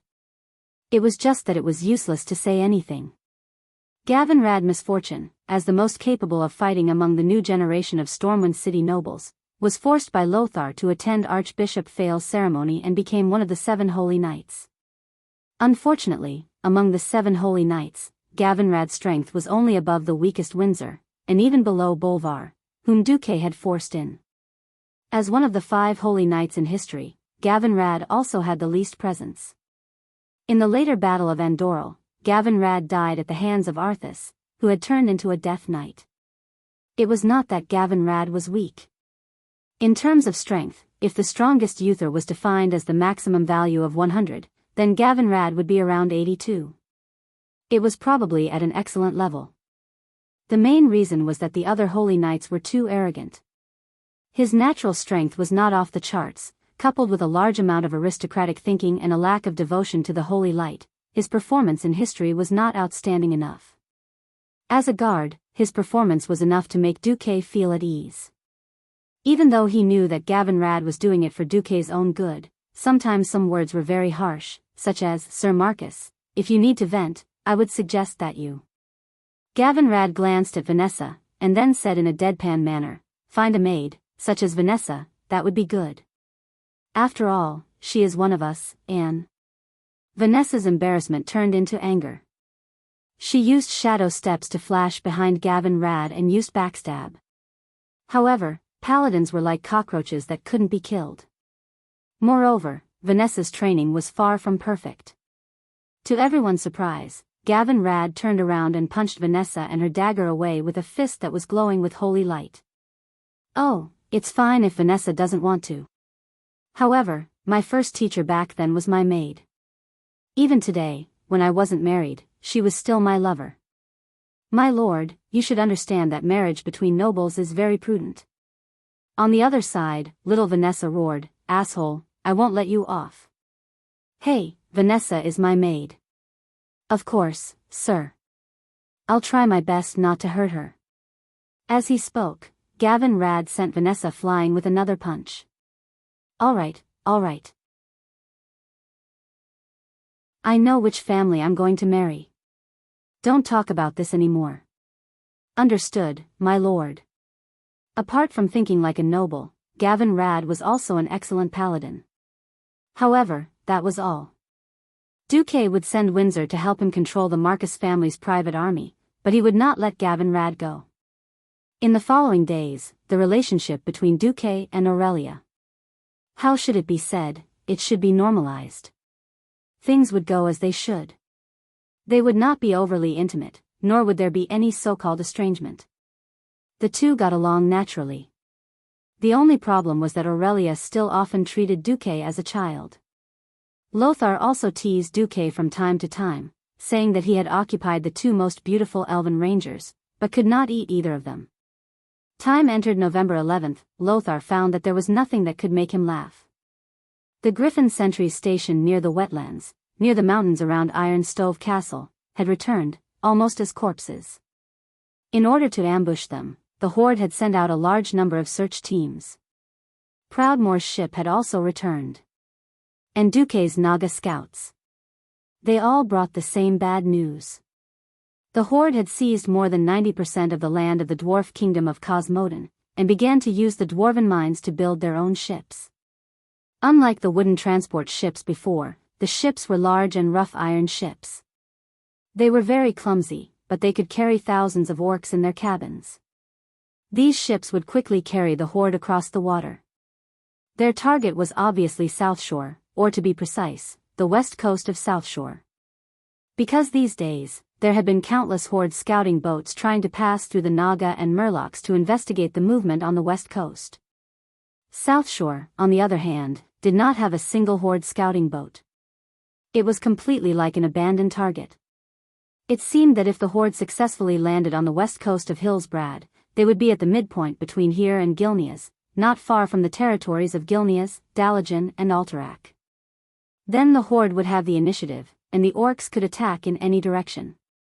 If the Alliance could move quickly, they could wait for the Horde to arrive and fight them head-on. Gather the army. Lothar roared, abandon everything we don't need. If we are alive, we can send people back later.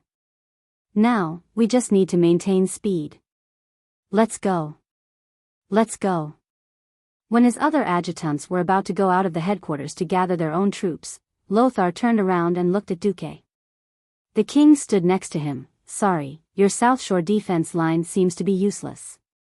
The Horde has changed a great chief, and it feels much smarter. Lothar comforted the young Duque.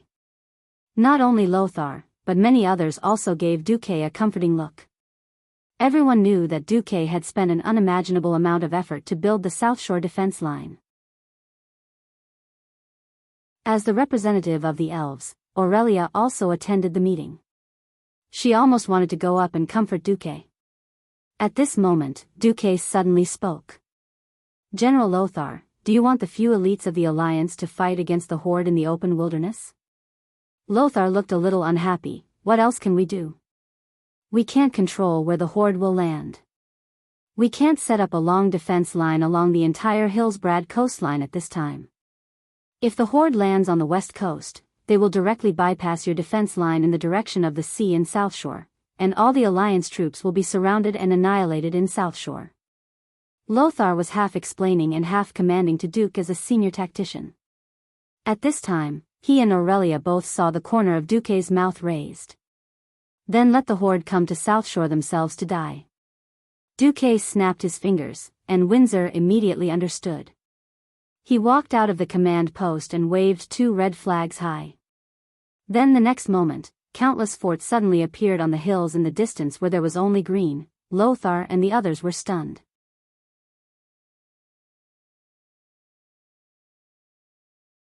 Chapter 245. That's impossible. One by one, the green trees fell to the ground, revealing the behemoths behind them. They were grayish-white fortresses of varying heights, some with 2 floors, some with 4, and some with 5 floors. They followed the winding terrain of the hills by the beach, extending all the way to the horizon. How many fortresses were there? It was as if Duque had captured all the stonemasons and carpenters in the world overnight and made them work for 100 years in an instant. King Tarinas and the others were not familiar with Duke. Even Leon and Lothar, who had witnessed the miracle of cement, were confused. When did Duke get so much cement? When did he organize the craftsmen to make so many fortresses? He had practically fortified the entire coastline. Not only the leaders in the command center, but even the soldiers who passed by the mountain could not help but point at the things on the mountain. Seeing Duke conjuring up so many bunkers like magic, everyone in the command post felt a sense of reverence as if they were worshipping a ghost or a god. Are all these real? Lothar could not even speak properly. Fake. Most of them.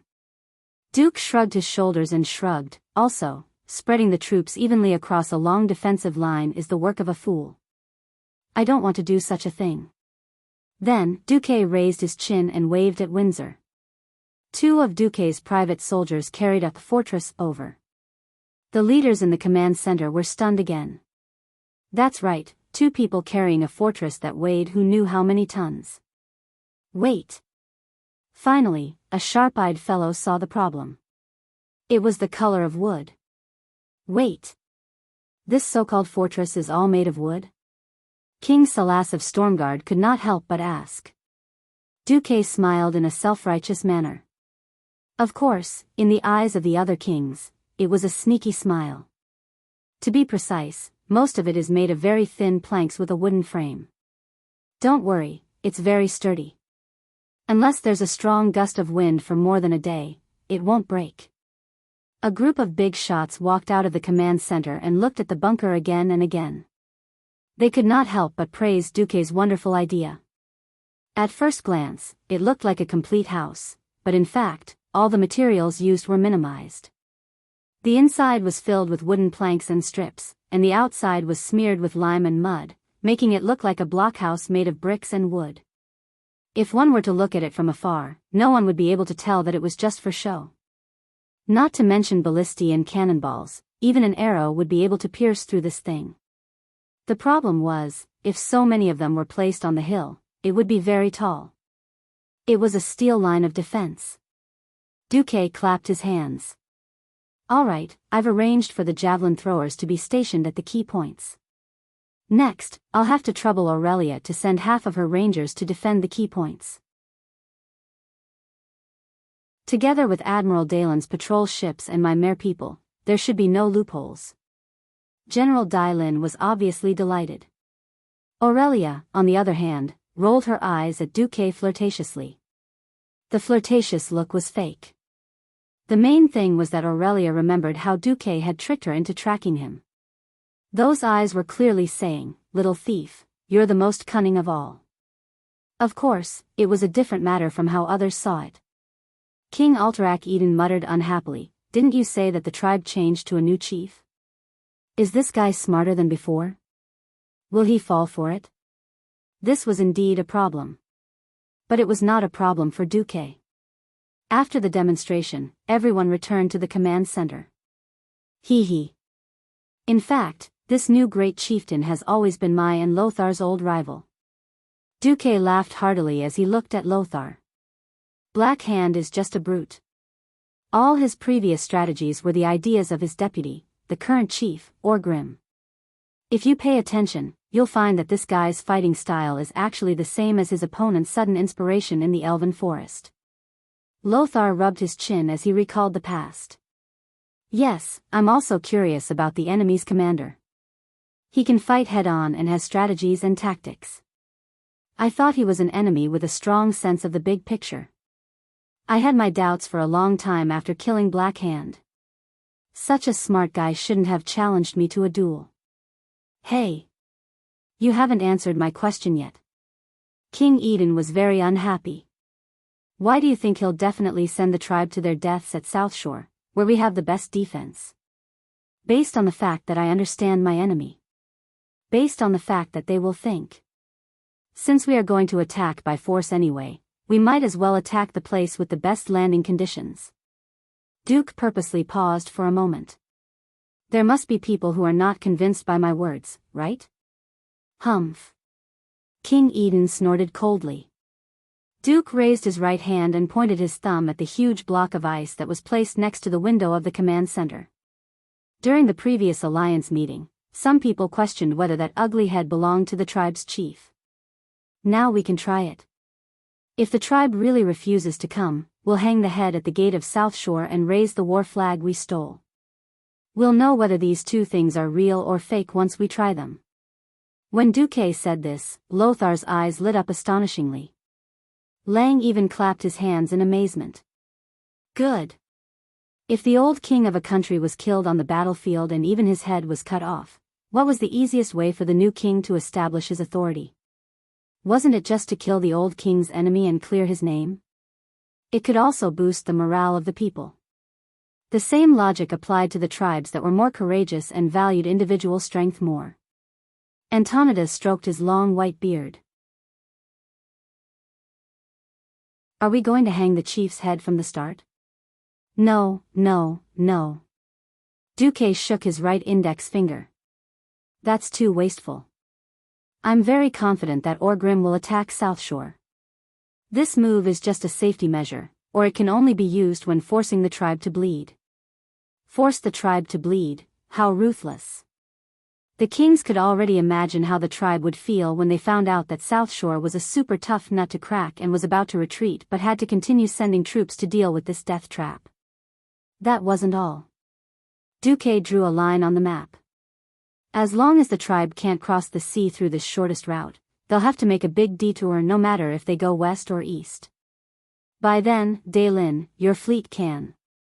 If the tribe went around South Shore through the wetlands, it would be hundreds or even thousands of nautical miles no matter which way they went.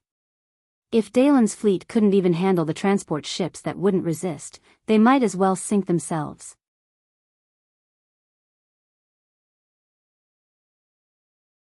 Chapter 246. The entire command center echoed with King Dalen's laughter. It was definitely a good sign on the eve of a great war. Everyone knew that the Horde was powerful. The depressed atmosphere in the command center had also spread to the middle-level commanders. The Horde's change of tactics made the Alliance, who already had the upper hand, feel that their morale had dropped by 30% before the war even started. They did not know that the Battle of Hillsbrad on the west coast had indeed happened in history. The Alliance had paid a heavy price for the victory. Ha ha ha. I will let those damn greenskins see what the sea wolves of Tiras are like. The long sea route is enough for my boys to send them all to the bottom of the sea to feed the fish. Dalen Proudmoore laughed happily. He was so happy that he kept patting Duque's shoulder. Yo, Duque, you really don't want to consider my Jaina? She's only 3 years younger than you. She can get married in a few years. Pfft. Duque seemed to have sensed Aurelia's murderous intent. He shrunk his neck. No, no, no. Thanks. I won't consider marriage for the time being. Actually. Aurelia did not have much of a reaction. However, when Duque glanced at her guiltily, everyone felt that there was definitely something going on between her and Duque. Aurelia was furious.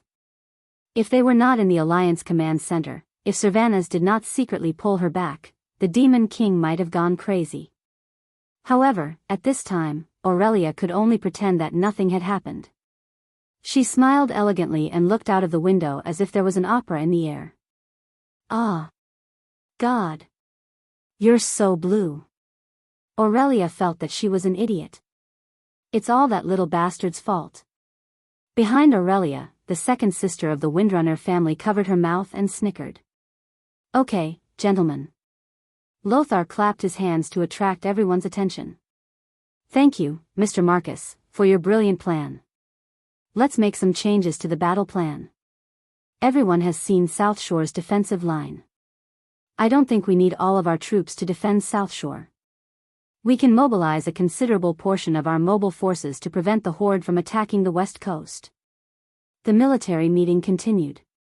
South of the sea. Half a day later, Chief Orgrim Doomhammer received a shocking piece of news in the main tent of the wetland tribe. The Alliance had fortified the entire coastline. What's the problem? As long as there was enough space to spread out, the weak humans were useless. Great Chief, if you're afraid, you can let me, Red Mafia, play forward. Rend Blackhand, the foolish son of the former Great Chief Blackhand. He and his brother Mame had always believed that Orgrim had killed his father in a despicable manner and then ascended to the position of High Chieftain. Orgrim really wanted to kill these two brats. Unfortunately, Orgrim couldn't do it. After the battle at Stormwind City, the Blackrock tribe had lost too many of their elites. At this time, his son would undoubtedly cause the already weakened Blackrock tribe to split again. Orgrim didn't want to see this happen. This would cause the Blackrock tribe to lose control of the tribe. The wily Orgrim was waiting patiently. Enough. Red. The humans have become more cunning than before. The era of one beast-man warrior fighting 10 human warriors is over. Even if I don't want to admit it, I have to admit that the humans fought very well under the cover of the bunkers. I don't want to waste the lives of the tribe's warriors. Do you want my warsong tribe to take the lead? Grom Hellscream roared as he walked over with his famous blood howl. Great Chief, do you think those bunkers are fake? At this time, an unwelcome figure appeared. The warlock, Ghoul Dan. Orgrim couldn't hide his disgust. In the end, he didn't kill Ghoul Dan. After clearing out 70% of the Shadow Council's warlocks, Orgrim's soldiers controlled the remaining warlocks and Ghoul Dan, who had just woken up. If Orgrim didn't need Ghoul Dan's warlocks to fight against the human mages, if Ghoul Dan didn't offer up those damned monsters when the tribe needed new soldiers, Orgrim might have really killed Ghoul Dan. When Ghoul Dan woke up again, his strength was much weaker. When Medivh died, he let his soul sneak into Medivh's sea of consciousness to steal something. In the end, Duque stabbed Medivh in the chest, causing Ghoul Dan to suffer. Ghoul Dan lost half of his soul because of this. After waking up, in order to survive, Ghoul Dan submitted to Orgrim. No matter how much Orgrim hated Ghoul Dan for murdering his good friend Duroden, he had to admit that Ghoul Dan was the only one who could help him in terms of strategy among these tribal leaders whose brains were all muscles. I think it's fake, but I'm not sure. The humans have a way to build a sturdy fortress in a short period of time. I personally went to see it. 3 days ago, there was nothing there. 3 days later, there was a fortress that couldn't be destroyed even with a catapult. It was obvious that Duke's cement had caused Orgrim to misjudge the situation. The power of a transmigrator was evident. Hee hee. Ghoul Dan laughed evilly. Won't we know if we test it out? I can have one of my warlocks follow your scouting ship. Okay. After returning to South Shore, Duque was tricked. On a journey to the furthest point of the west coast, Aurelia seemed to have done something to Duque's horse. Duque's horse seemed to have entered heat, jumping around Aurelia's horse. Duque's bones were about to fall apart. On the way up the hill, Aurelia tricked Duque again. Oh, so it's like that. This is the place where my rangers will be stationed? It didn't sound like a problem, but anyone would have a mental breakdown if they were constantly being whispered into their ears. It was like a ghost. Even though this wasn't surprising at all. After Aurelia's arrival, Duque understood how quickly and quietly Aurelia could appear and disappear. Aurelia would often suddenly speak into Duque's ears when he wasn't aware. It seemed intimate, but it was just to scare him. And it seemed like the Demon King was enjoying it. At first, Gavin Rad tried to stop this. Firstly, Duque didn't let him chase Aurelia away. Secondly, speed wasn't a paladin's forte. Thirdly, he was powerless to stop it. In the end, Gavin Rad obediently became a third wheel.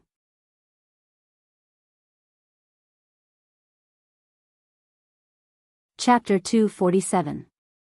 Standing on a hill at the westernmost point of the western coast and looking south, the huge Atonement Island, the island called Tobalad, was on the right side of the horizon. It was a spiral-shaped island with a huge fortress at the highest point. On the shore of the island, the newly transferred Kurtira's 4th Fleet was stationed there. Duque, are you kidding me? I don't think those green-skinned creatures would be stupid enough to attack here. Aurelia gently placed her hands on her hips. Following the direction of her hands, one could see the sexy mermaid lines of this beautiful ranger. For some reason, Duque suddenly found that he could not look at Aurelia directly recently. Aurelia glared at Duque, reminding him that this was a time of war.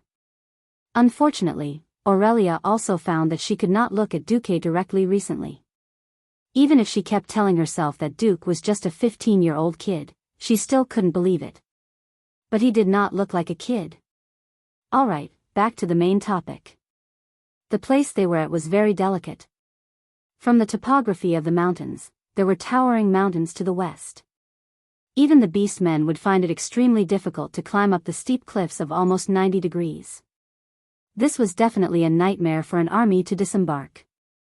The hill they were standing on had a slope of about 45 degrees, all the way to the beach. It could be said that this was the limit for an army to disembark. Aurelia did not think that the horde would probe here, mainly because they were too close to Kurtira's Fourth Fleet. Even if the Fourth Fleet was weaker and only had half the number of the first three fleets, it was still not something that the horde's transport ships or reconnaissance ships could contend against. No, no, no. Aurelia, have you noticed that the geographical position here is very delicate? It happens to be within range of the island's cannons. The female elf stroked her gorgeous blonde hair. She noticed that the island was a little far away.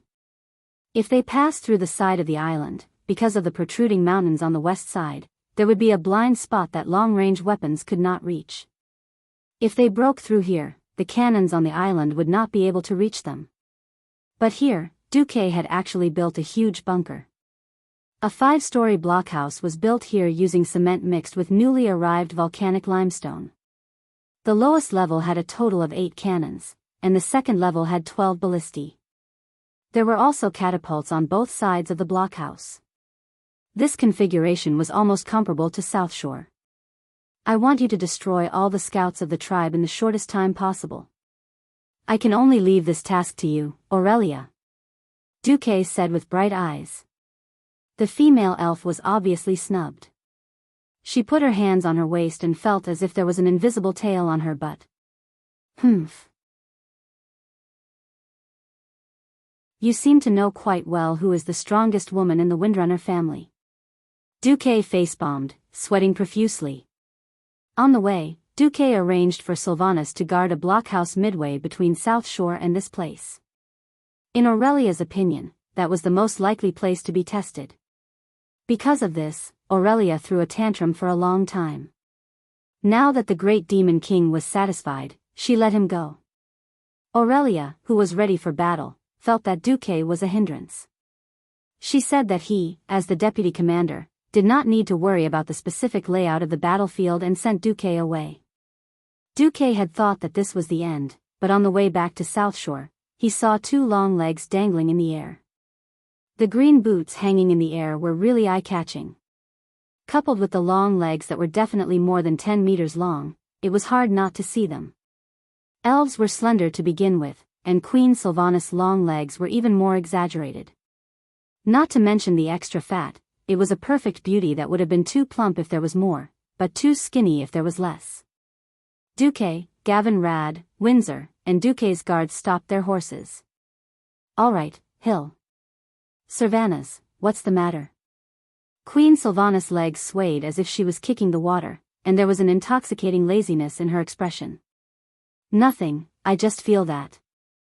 Are you looking down on me? It seems like you gave me the most likely place to find orc scouting ships, but in fact, you think that my sister's place is the key, right? This intuition, the Windrunner sisters are all monsters. Duque sighed. Yes, I have to admit, in my mind, the probability of that is 5 times higher. Why did you arrange it this way? Queen Sylvanas asked casually. Because you don't look motivated? Duque decided to play dumb. Everyone knows that you are a famous salary thief in Cule Salis. You get the benefits of a ranger general, but you don't do any proper work. Of course, this was just a facade. The main reason was the suppression of the Silver Moon Council, or rather, the suppression of the High Elves mages on the entire ranger faction. The mages who mastered magic were the rulers, but the rulers also needed more ordinary warriors to maintain the pyramid structure of the ruling class, so they always suppressed the ranger faction. Moreover, the High Elves were originally exiled by the Druid faction, the dominant Night Elves, because they had different opinions on the use of magic. Therefore, the mages had been suppressing the more natural ranger faction for thousands of years. Unable to accept the excellence of the 3 Windrunner sisters, the Silver Moon Council only promoted Sylvanas to the rank of Ranger General because of her undeniable military achievements. But this was the limit. The Silver Moon Council had been making things difficult for Sylvanas and suppressing him in almost every way. If the Hindustani family lost a cat, they would ask her to look for it, but if there was a big incident like an arcane puppet going berserk, she would not be involved. This was for the sake of political balance, and also a compromise. Sylvanas had the title of Town Security of Cule Salis, the general of the city guards, and could not do anything at all. Oh, don't look down on the women of the Windrunner family. Any one of us 4 sisters has killed 3-digit trolls, Sylvanas complained. Strangely, Duque found that Queen Sylvanas had entered a serious mode. Most of the women of the Windrunner family had a lively and curious side to them. If they ignored their innate desire for battle because of this side of their personality, someone would definitely pay a terrible price. Duque quickly drew a cross on his chest with an invisible hand of the soul, and secretly said, Namo Amitba and Amitba Buddha, then put on a face that showed that he valued Queen Sylvanas very much. Oh, I believe so too. Since you have spoken, then fine, I will prepare a special seat for you in South Shore in 3 days. There will be prey that you will be satisfied with, Duque promised. Hee, that's more like it. Sylvanas' figure suddenly disappeared from the big tree trunk.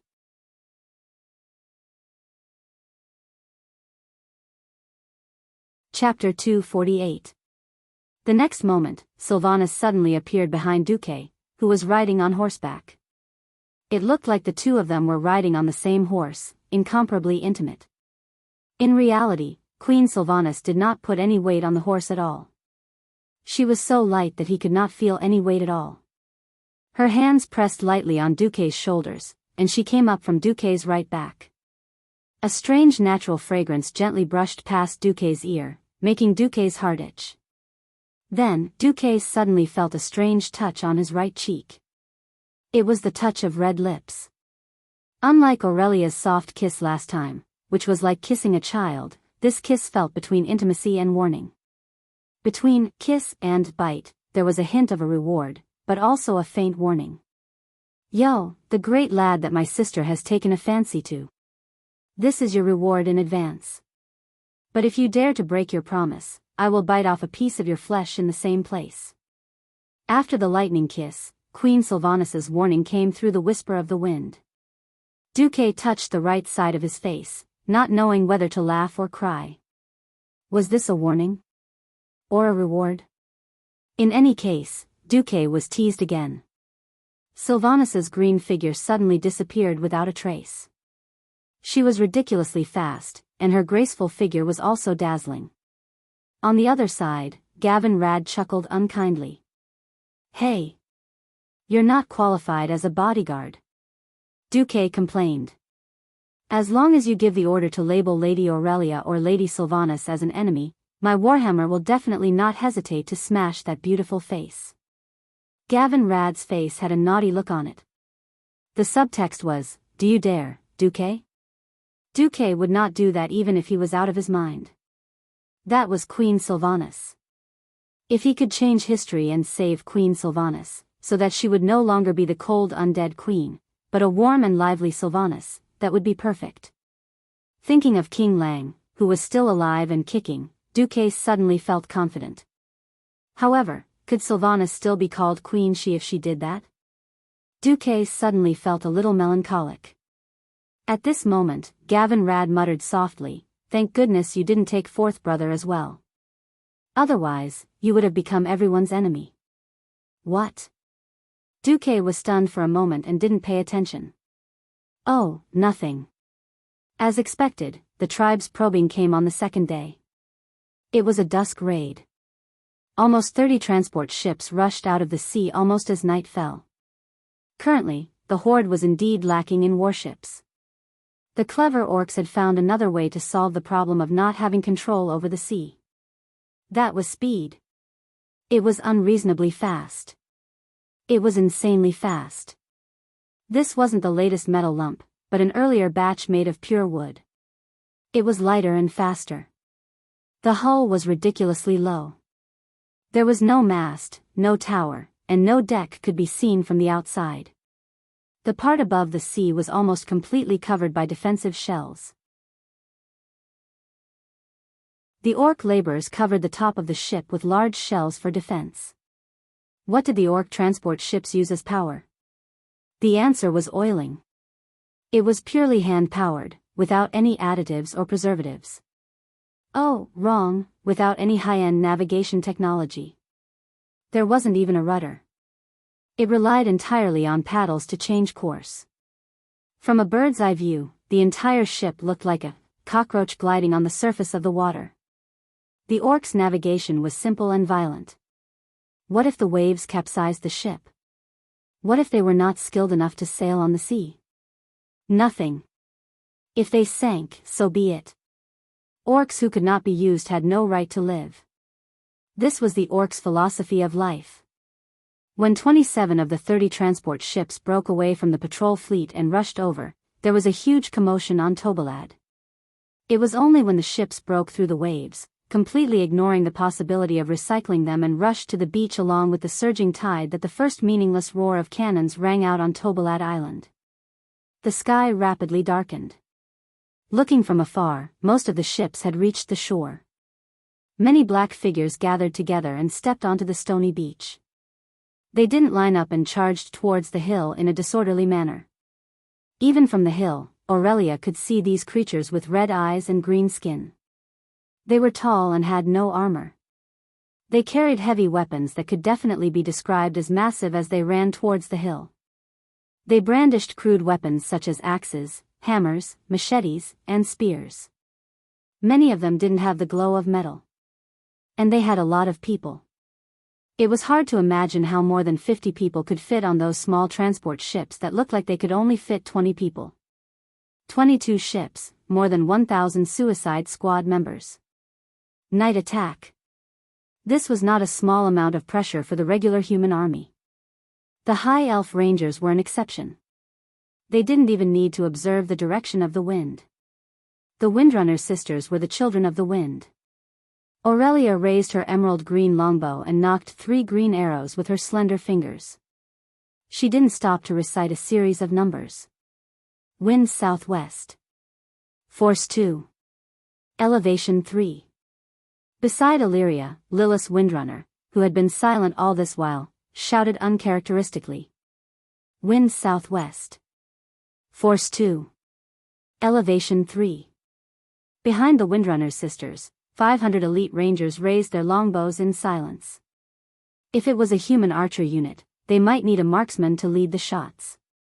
Everyone would shoot in the same direction. At least the landing point wouldn't be too ridiculous. The human archers played with blanket shooting. They relied on numbers and the density of arrows to kill in an area.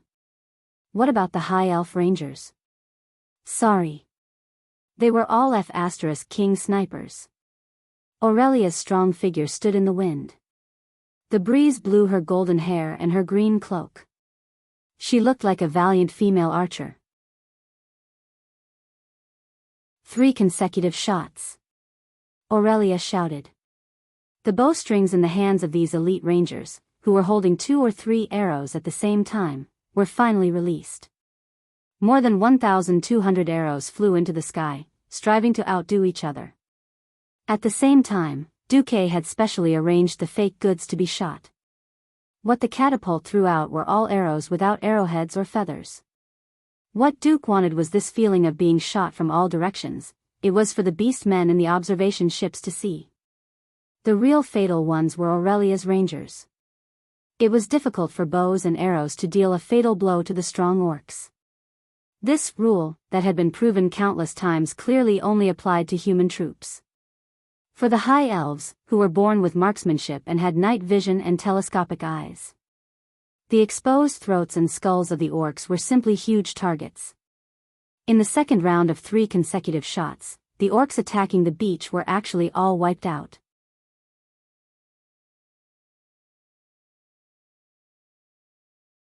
Chapter 249. Each of the orcs had 2 or 3 elven arrows stuck in their vitals. The most miserable orc had 4 arrows in his throat and 3 arrows in each of his eye sockets. There was almost no place for him to stick them in. Suddenly, there was a burst of mournful cries on the beach. The sound was so dense that it almost made people think that it was just one loud sound. A few seconds later, the beach was filled with the sound of the wind and waves, but there was no sound of people. Only the green shadows of the beach under the last rays of the setting sun, as well as the black sea under the dim light, were chasing the scouting ships. The orcs attacking the beach were completely wiped out. Silence. Dead silence. Not only were the orcs frightened, but the Kurtula's navy on the island were also dumbfounded.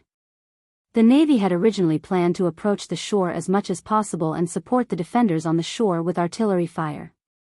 The rear admiral was prepared to accept the severe punishment of King Delin as the price for his defense line being broken under his eyes. But what happened? The orcs attacking the beach were killed in seconds. Just as the Navy ships were unmoored and ready to go out to sea, they were all dead. What the hell was that? But that was not important. Even if the orcs on the shore were killed, there were still those on the sea. Looking at the orc scouting ships that turned around and wanted to leave, the Kurtula's Fourth Fleet chased them with all their might. Duke, who was watching the battle from the shore, was worried that the beastmen would be as pitiful as the orcs. They would be completely wiped out without even a messenger. In the end, when he saw that 2 scouting ships had escaped, Duque finally let out a long sigh of relief. Humph. Little rascal, are you satisfied now? On the top floor of the bunker, Aurelia carried her bow and looked at the relieved Duque with her hands on her hips. I'm satisfied, what about you? Duque asked casually. Humph. It's not even a warm-up. Us Windrunner family rangers, without the arm strength to shoot 100 arrows, are not qualified at all. Duque was dumbfounded. Are all the high elves monsters? Drawing a bow and pulling an arrow looked easy. To shoot far, one had to use a strong bow. In the truest sense, a strong bow could not be drawn without a draw force of over 100 Gen. Even though the arrows could fly further with the help of the mountain, the Elven Ranger's sniping range was more than 100 meters. At this distance, if a professional human archer were to use a bow of this level, they would only be able to draw the bow 10 times at most before their arms would become sore and swollen. Aurelia actually said 100 arrows. Looking at those arms and legs that were more slender than a human's, it was hard to imagine that the muscles under the fair skin had such endurance. However, on Aurelia's smooth arm, there wasn't even a mouse muscle. It was completely streamlined. Duque shrugged. All right, I'm convinced. Seeing that there were no outsiders around, Aurelia came up to Duque and affectionately put her hand on his shoulder. Hey, I heard from my sister last night that you gave her a special class seat. Big sister went to jail for 3 months because of you. You can't be so biased, right? When Duque heard this, he was speechless. It was strange for 2 sisters to compete over this kind of thing. Aurelia went to jail for him for 3 months. This was definitely a big favor. Duque had been in Azeroth for a long time. Other than this, he really didn't feel that he owed anyone a big favor. Aurelia was the only one. Alright, after the grudge in her heart was resolved, Aurelia didn't care about it anymore. In the end, such a big favor was casually used by Aurelia to ask for repayment. And it was this kind of unseemly repayment. Duque was so angry at Aurelia that he laughed and cried. Yes, he laughed and cried at the same time. Alright, actually, I built a very sturdy hill behind the mayor's house in South Shore. There is a bunker on top of it. Yes, I know that little brother is good to me. Come, let big sister give you a kiss. Kiss where? Of course, on the forehead. Could it be anywhere else? But this time, there were no outsiders. Duque was able to enjoy the deep ravine between the 2 meat mountains. Shamefully, Duque's mind was shaken. At the same time, the middle bunker that Servanas was guarding was also being probed by the orcs. Their position was a little off from what was planned. It was unknown whether it was because of the tides or the current. Servanas led the rangers and sprinted for half a kilometer before they finally caught up with the orcs and attacked them head-on. It was also an instant kill. Unfortunately, there were only 2 boats that landed. Queen Servanas was not satisfied at all. Late at night the next day, Orgrim received a report from the returning scout ship. What? The humans have set up a large number of cannons, ballistae and archers along the coast? Orgrim could not believe his ears. Orgrim did not give up and asked every scout in detail. Great Chief, it's true. I swear on the clan's flag. Less than 100 men away, and we were shot by many arrows. There were about 40 to 50 bundles. The orc scout's words were the orc version. It was about 300 meters long, and we were shot by 5,000 arrows. Where did the humans get so many archers? If it was true, then the human kingdoms in the northern continent were much stronger than those in the southern continent. In reality, the information that they received showed that there were 6 human kingdoms in the northern continent. Orgrim felt terrible. If they gave up on the Hillsbrad foothills, then the horde would have to go around the long sea route without any advantage in the sea. This was suicide. But the horde could not wait. After the main force left Stormwind, the horde realized that most of the southern continent did not have enough food to support the army. The dwarves' Asmodean kingdom was cold, and many plants in the wetlands were inedible. Large numbers of crocodiles and ferocious monsters caused a lot of trouble for the horde. Only the rich northern continent could provide them with hope. Orgrim hated Ghoul, Dan and the other warlocks. Under his instigation, the horde was like a swarm of locusts. No matter where they went, they quickly used up all the resources. All the trees were cut down, and the grass was uprooted. They either used it for themselves, or burned it for fun. This was not a joke. The orcs could not suppress the urge to destroy in their hearts. When there were no enemies, the orcs found it fun to destroy the environment. Without the pressure from the human mages, Orgrim might have really killed all those damned warlocks. But now, Orgrim could do nothing. The horde was like a wheel rolling down a mountain. It would either continue to roll, or it would flip over and be destroyed halfway up the mountain. There was no way to stop. Orgrim bared his teeth and pressed his thick reddish-brown finger on the coarse cowhide map. Since the humans have defenses all along, then let's pick the best place to land. His finger was pointing at the location of South Shore.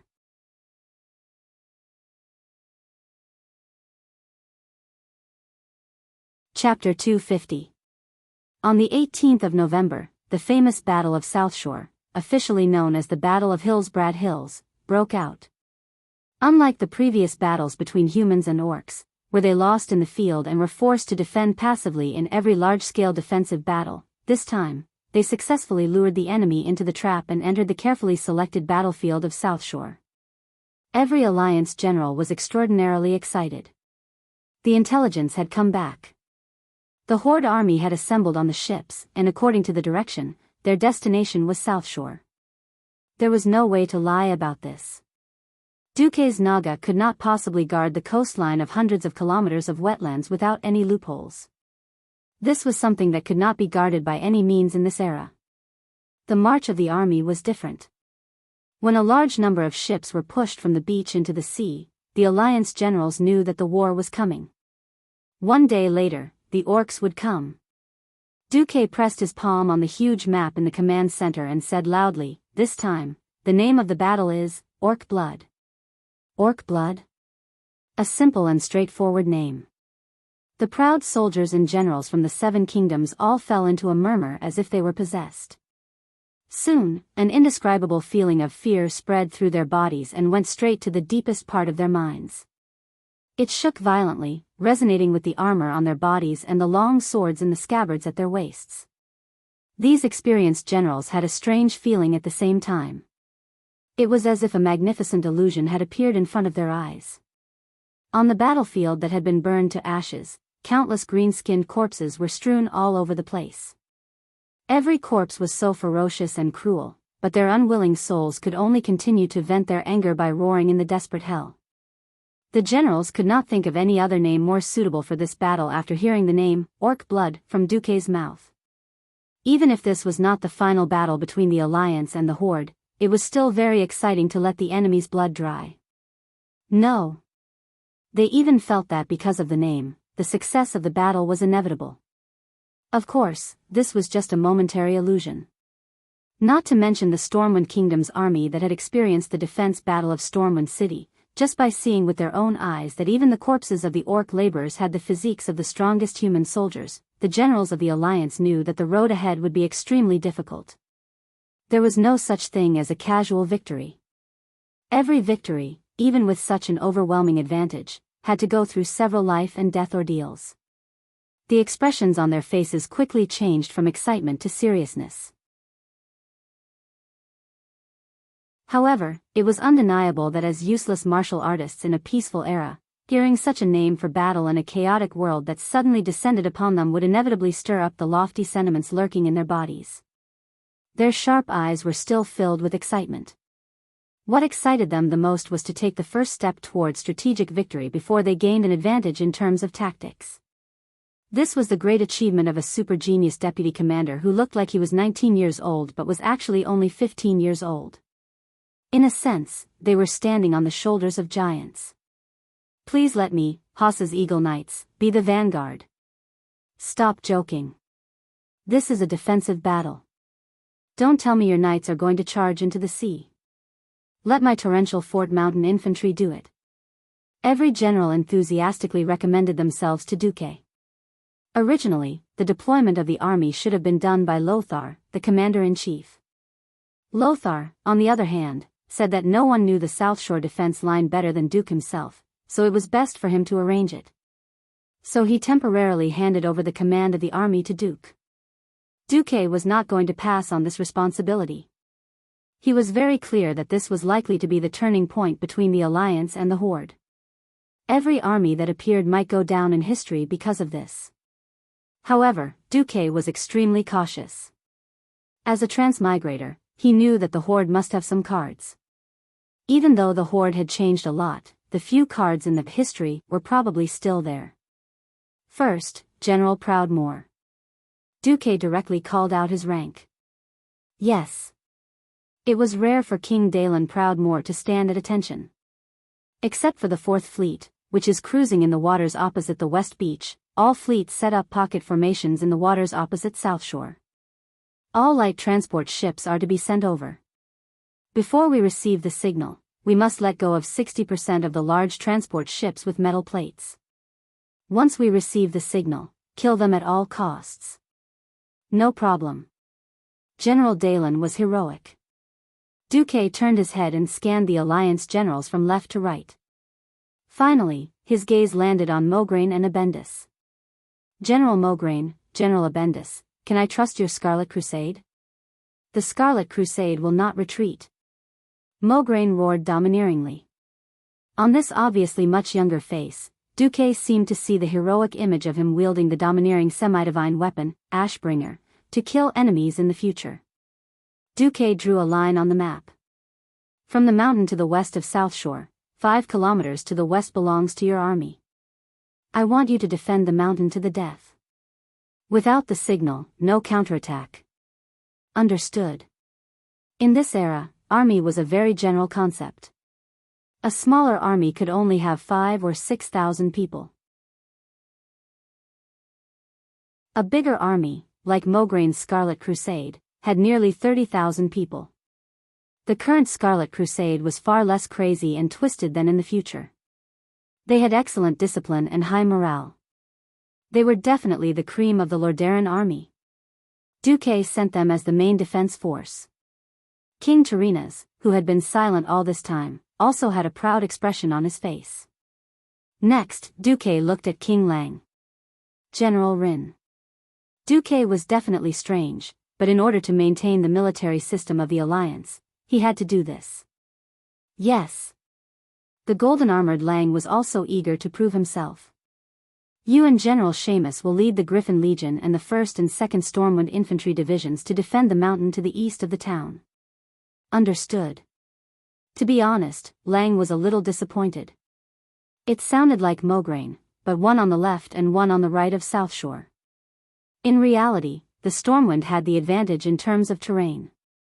There was also a relatively rapid river to the east of South Shore. If they attacked from the mountain, it would be no different than having an extra moat. Lang also knew that Duque wanted him to attack, but also to preserve the strength of the Stormwind. Considering the overall situation, this was the safest arrangement. Lang did not say anything. General Lothar, lead all the cavalry and prepare to charge along the designated route. When the time comes, all the enemies that enter the town will be thrown into the sea to feed the fish. No problem. Lothar was also very excited.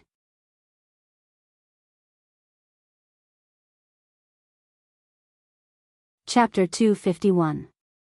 The sun was setting. A bright sword was inserted into the hilltop. In the field of vision. The tip of the sword was stabbed into the slightly yellowed meadow.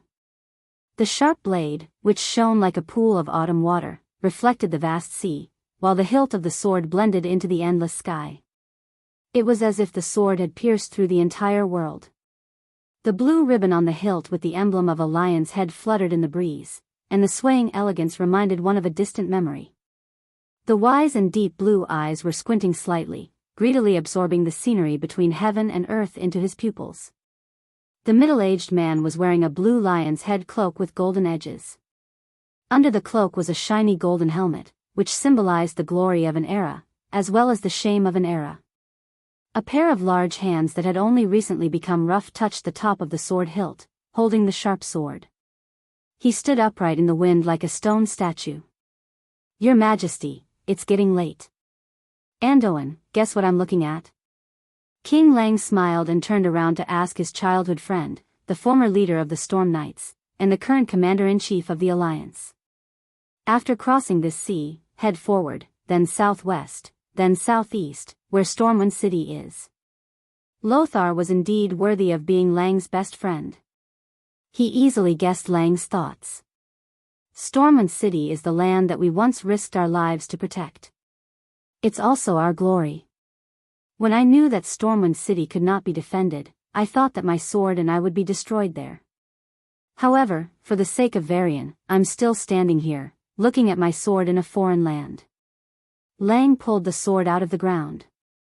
The sharp and tough blade did not show the slightest bit of damage even though it had been through such rough treatment. Lang raised the tip of the sword to the sky and stared at it quietly. A timid voice came from behind Lang and Lothar. "Father, are you saying that I've tarnished your glory?" "No, it's not like that, Varian. True glory is never a person, or a person's private property." Lang retracted his gaze. The storm golden sword that symbolized royal power and glory looked extremely slender and sturdy in the setting sun. It was as if the sword was supporting a part of the world. Lang sheathed the sword and walked over to his lover and child.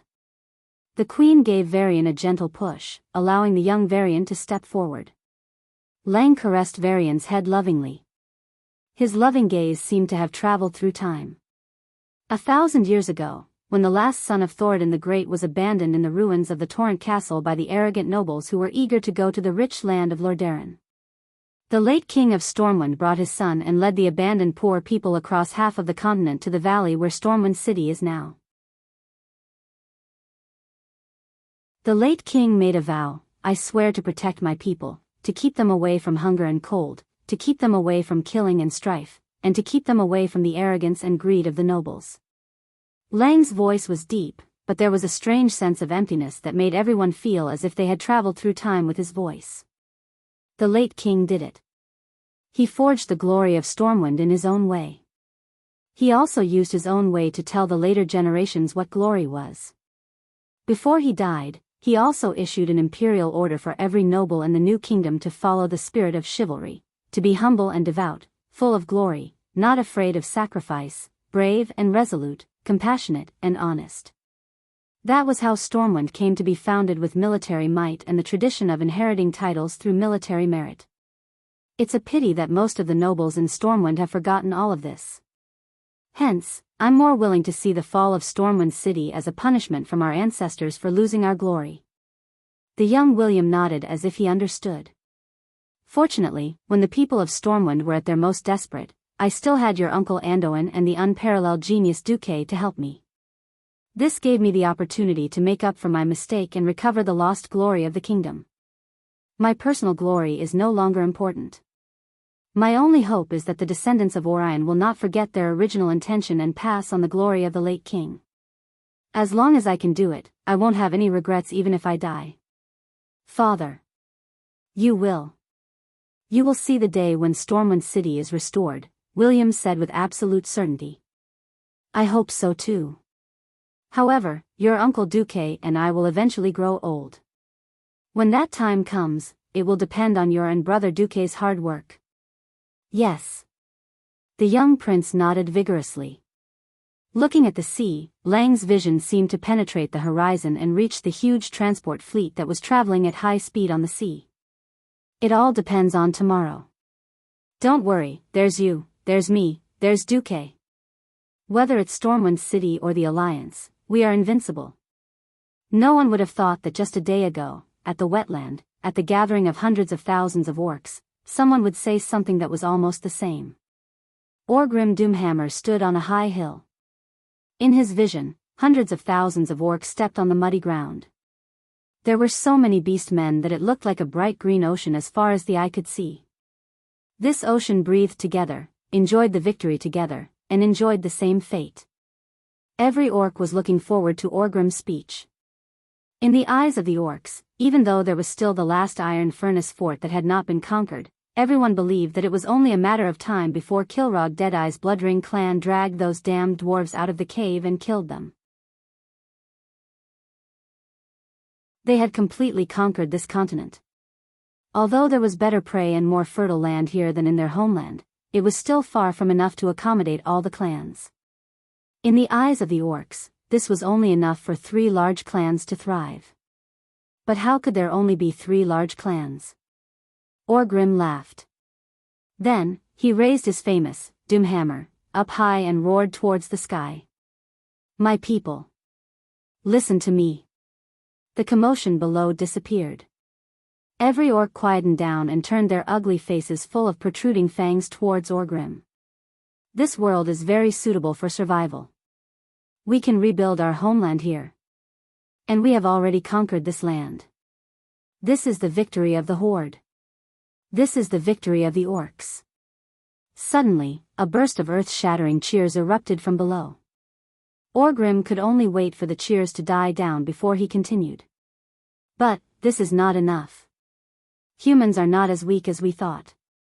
They are very good at learning and have many tricks up their sleeves. Every time they lose, they will become stronger to deal with our axes and hammers.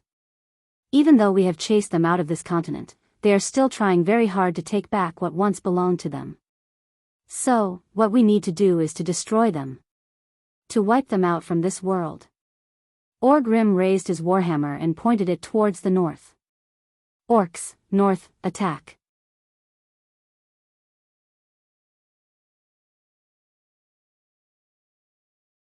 Chapter 252. Orgrim's speech was simple and violent. Needless to say, there would naturally be people who would describe the richness of the continent in the north. All he needed to do was tell his tribesmen where the enemy was, and his tribesmen, who had become extremely violent after drinking the demon's blood, would swarm towards them. Unlike most beastmen, Orgrim was extremely calm and clear-headed. Not only did he carefully study the map and confirm the situation in the nearby seas, he had also started to learn the human common language after leaving Stormwind City. Orgrim purposely kept a family of captives and used their relatives as a hostage to force an old woman to teach him the common language. From pointing to the simplest items, such as a rock, Orgrim compared the pronunciation and verified his translation results one by one. This was very boring and not understood by most beastmen. However, in this crossing of the sea, Orgrim produced the corresponding results. He had seen the route of the transport fleet on a captured military map. He was very clear about the power of the huge human warships on the sea. The rumbling of the cannons could easily send more than 10 beastmen flying at the same time. The beastmen did not have the slightest ability to fight back on the sea. Therefore, Orgrim's chosen route was to start from Paladin Bay on the other side of the wetlands and head northeast to reach the shallow waters with quite a lot of underwater reefs. Then, he would follow the sea between Rapids Fort and Tangarock and head north all the way to the eastern beach next to South Shore. This way, he could allow the main force to avoid the most powerful human fleet on the sea.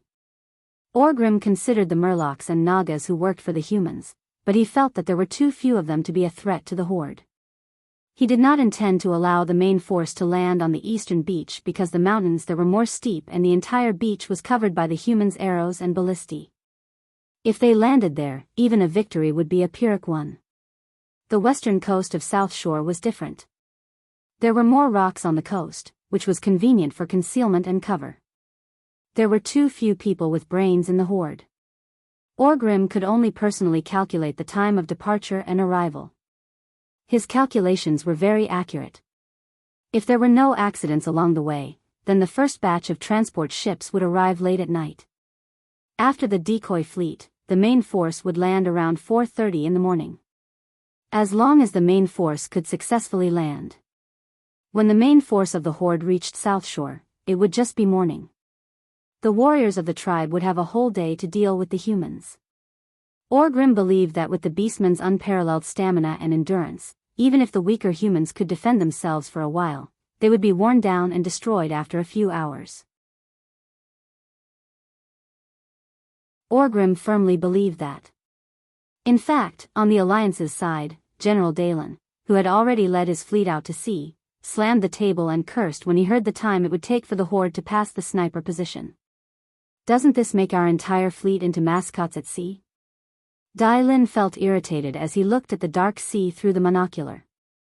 The orc leader is obviously not a brute who only knows how to charge. You've met your match, Dai-Lin. It was a beautiful lady with long blonde hair and long pointy ears. She stood beside Dai-Lin.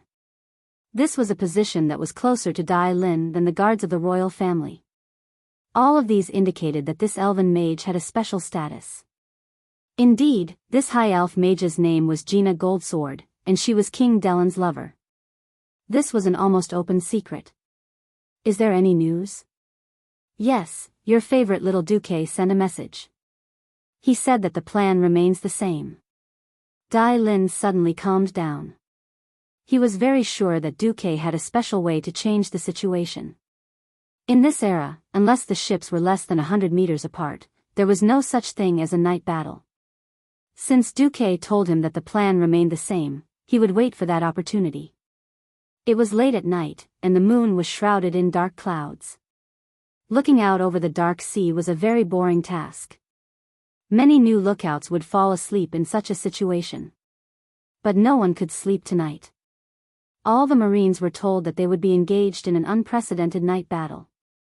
This determined that the powerful Coeur d'Ila's fleet would either gain nothing from this battle and be left to the side, or they would be promoted to become hunters of the night. The huge fleet was arranged in a straight line parallel to the distant coastline. This was the best choice for maximizing the fleet's firepower against an opponent who could not fight back. The helmsman stared at the stern lights of friendly ships not far ahead, carefully maintaining a distance and formation. In the distant darkness, the first reflection appeared. This quickly attracted the attention of the lookout and Admiral Dai-Lin. Then, more blurry light spots appeared in the darkness. Like slowly rising fireworks, milky white light balls floated high into the sky. In just a few seconds, the surface of the sea lit up even more brightly, illuminating a large part of the coastal area near the coast as if it was daytime. Light spell? Why is it there? Dai-Lin was not a mage, so he was not too sure. The high elf mage, Gina, laughed. If a human or high elf mage apprentice made such a substandard spell, he would definitely be severely punished by his mentor. But for a murloc, this is already very good.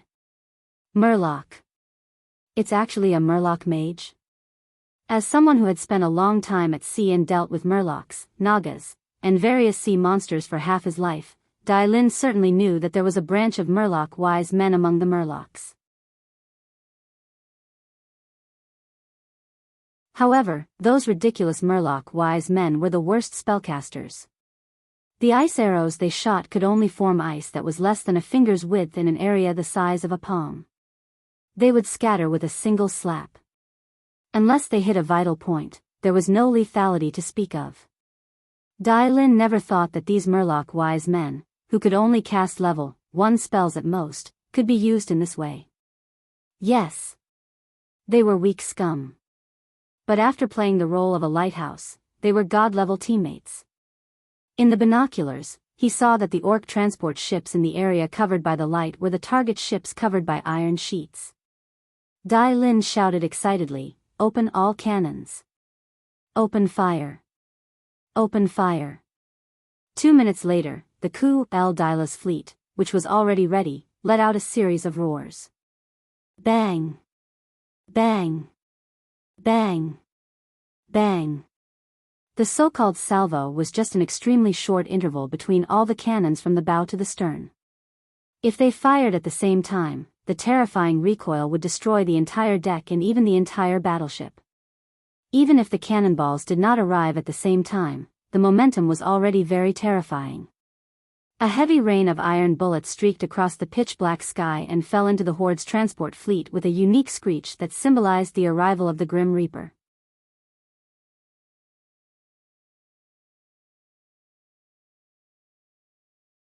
Chapter 253.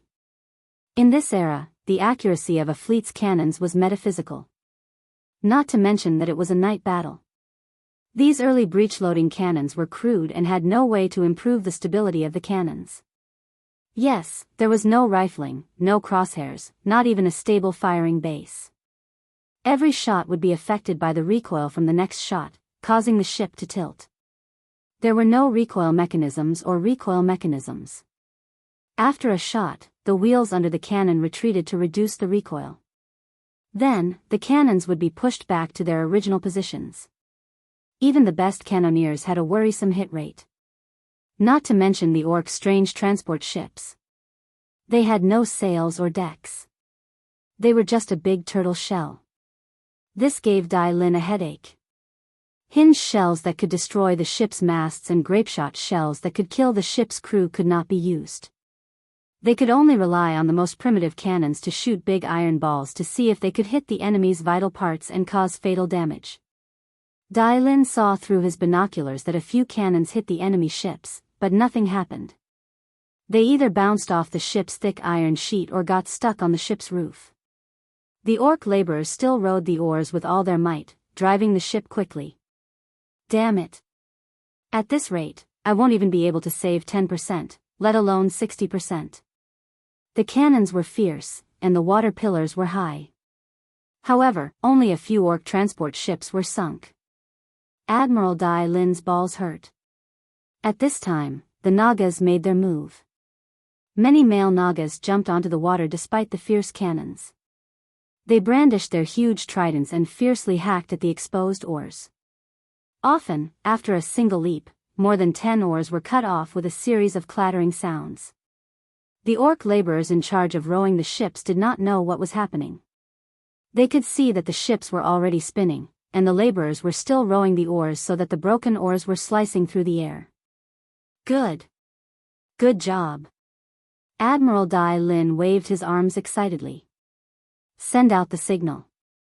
Have the Third Fleet spread out and attack them at close range. The High Elf mage frowned. Be careful of their counterattack. What are you afraid of? How could a transport ship with such a low railing and no turrets be able to launch a melee battle against our ship? Why should I be afraid of a transport ship that doesn't even have a ram? Dai Lin waved his hands nonchalantly. Thus, the Third Fleet approached. As the distance closed, the power and accuracy of the bombardment increased exponentially. The iron ball cannonball launched by the powerful momentum collided violently with the Orc transport ship. The iron cannonball shattered under the tremendous impact, and so did the transport ship. At this time, the moon suddenly emerged from the clouds. Under the bright moonlight, one could clearly see the metal pieces and wood shavings flying in the air from the explosion. The dazzling light produced by the explosion announced the arrival of death. The cannonballs aimed at the ship's waterline were the most dangerous and brutal. Even if it didn't hit the target directly, a misfire near the ship's waterline would very likely cause the hull of the Orc's inferior transport ship to crack. One after another, the huge metal transport ships began to sink. From the clamor that reached the sky, one could tell that every metal transport ship was filled with Orc warriors. Perhaps on land, these warriors were omnipotent warriors who could charge forward bravely even after taking a dozen arrows. But in the sea, they were nothing. They were no different from weak babies. When the hull tilted, most of the entrances and exits could not be opened. The deck was originally covered with iron to increase the ship's defensive capabilities. This greatly increased the survivability of the people inside when the ship was not sinking. However, when the ship sank, it became a huge coffin. He led nearly 1,000 orc warriors and slowly sank to the bottom of the shallow sea. Ha ha ha. Ha ha ha ha. You want to play naval warfare with our cultiras? You bunch of green-skinned creatures are not qualified. Dai Lin laughed heartily. He even pulled Gina Gold Sword over and gave her a kiss. In his field of vision, at least a dozen giant iron orc transport ships began to sink. More than 30 transport ships had lost their motor power because their oars had been broken, and were floating or spinning on the surface of the sea. I've reported the situation to the deputy commander. The deputy commander has urgently informed your majesty that your fleet needs to retreat. Beware of the horde's desperate attacks. Beware of what? Beware of these transport ships with low sides, no towers, no ram, and no long-range weapons. Isn't he underestimating our cultira's fleet? Dai Lin suddenly thought of something. He wants his storm fleet to get some military merits too, right? I'll let them do it later. At this moment, it was as if the heavens wanted to slap him in the face. Dai Lin had successfully demonstrated what it meant by extreme joy turning to sorrow. Thousands of small and medium-sized transport ships suddenly rushed out where there was no light from flash. The biggest difference between these ships and the previous transport ships was that the bow of these ships was equipped with the sharp horn of some kind of huge creature. It was not a standard ram, but it was not much different if it was used for one-time use. General Dai Lin's face instantly turned pale. Retreat. Let the Third Fleet retreat. Dai Lin ordered in a panic. But it was too late. Even though the moonlight was good, when they discovered the swarm of small ships, Kultira's fleet could not do anything. Compared to the light boats that used oars, the sails of Kultira's were too slow in both turning and in speed. The result of their clumsiness was that the ships at the front were all surrounded by the horde's small ships. The horde's small transport ships crashed into Kultira's fleet. Then, a scene that left the people of Kultira's dumbfounded happened. The roofs of the transport ships were lifted off. They were not opened like loose leaf, but like a piece of cloth covering them. A bunch of orcs used brute force to flip the roofs that weighed who knew how many tons into the water. Then, without even using grappling hooks, they climbed up the ship's outer wall and onto the deck. Of course, their climbing was resisted by the sailors. Most of the orcs were blasted into the sea before they could climb up. Those that did not know how to swim would often drown. However, as more and more orc transport ships participated in the siege, General Dai Lin, who was a few hundred meters away, watched in shock as the warships of the Third Fleet were attacked one after another. Usually, a warship would be attacked by more than 10 small orc boats. When more than 10 bright green figures appeared on the deck, Dai Lin knew that the ship was finished. Retreat. Retreat quickly. Dai Lin closed his eyes. After painfully abandoning the Third Fleet that was mired in a chaotic battle, Dai Lin led the remaining ships and seriously depleted the tribe's forces with a mid-range bombardment that was very artistic and had a sense of distance. The horde's fleet had achieved their goal. Under the heavy bombardment, they continued to sail toward South Shore.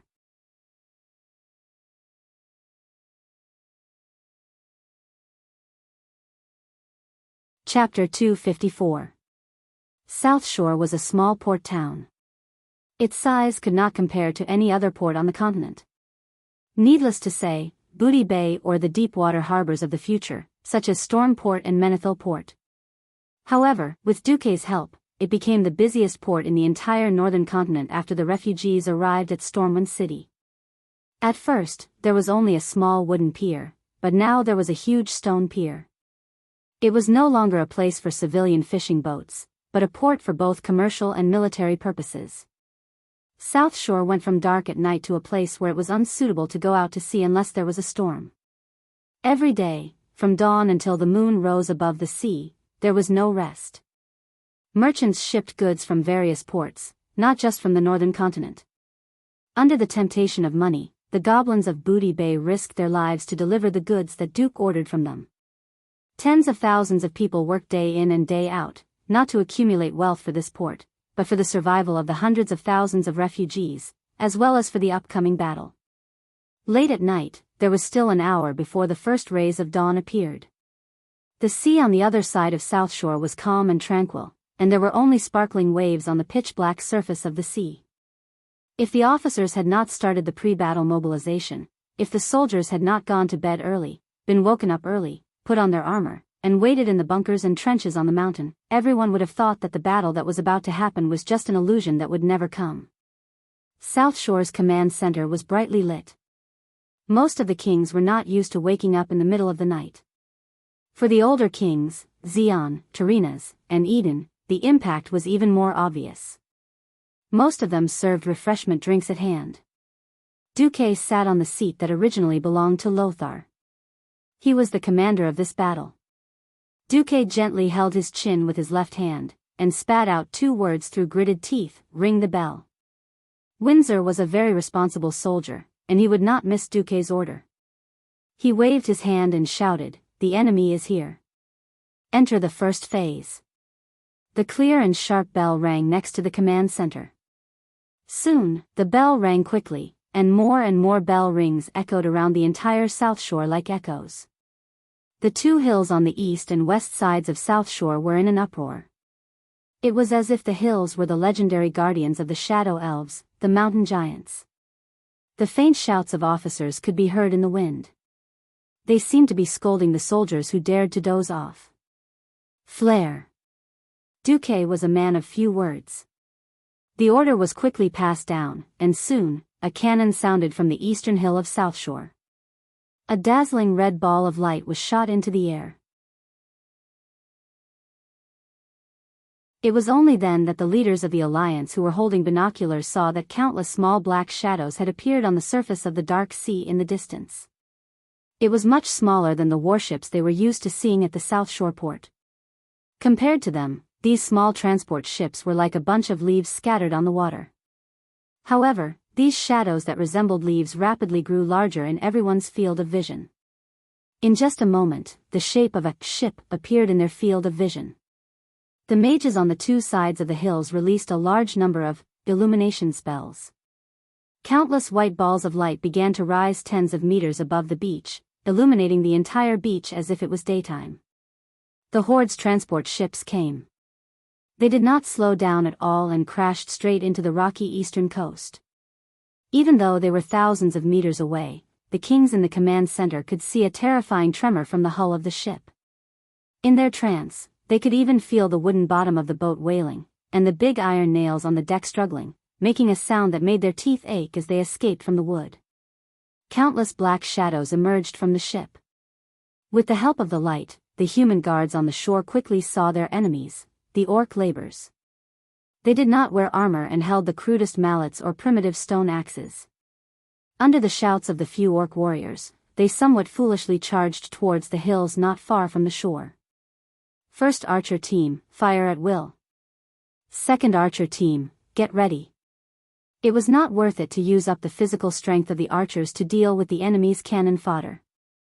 However, High Lord Mograine of Rotterdam knew that the main characters today would not be the archers of Rotterdam.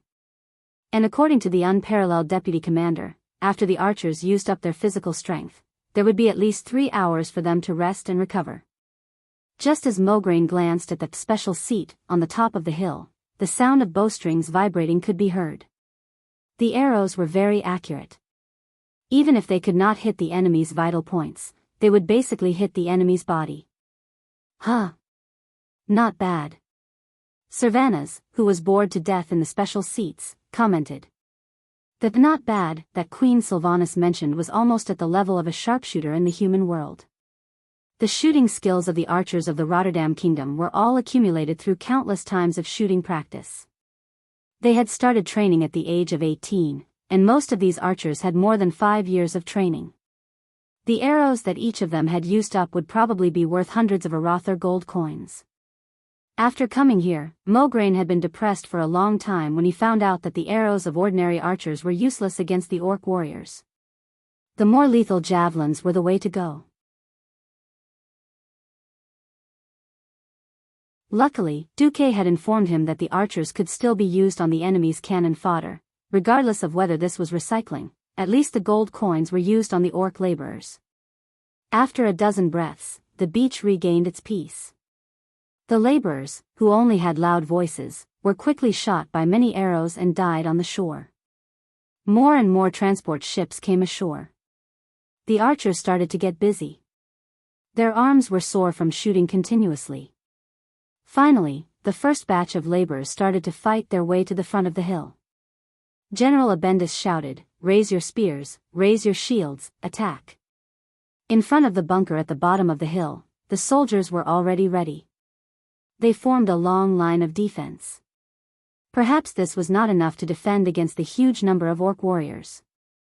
However, if it was used to deal with the laborers, it would be more than enough to let the new soldiers see some blood.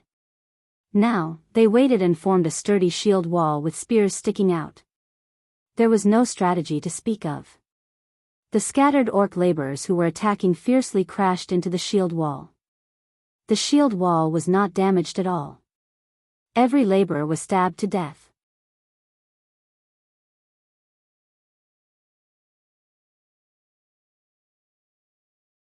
Chapter 255. The battle with the laborers was easy. Apart from the real blood, it was no different from using spears to stab scarecrows in training. Some soldiers were already teasing, "If the so-called warriors of the horde are all like this, our team can kill 10,000 of them." Just then, after the second round of illumination, Abendis discovered that a huge transport ship had begun to rush ashore, and many taller figures with obvious armor appeared on the shore. The main force of the orcs was coming. Mograine ordered, "Blow the horn. Archers, cover.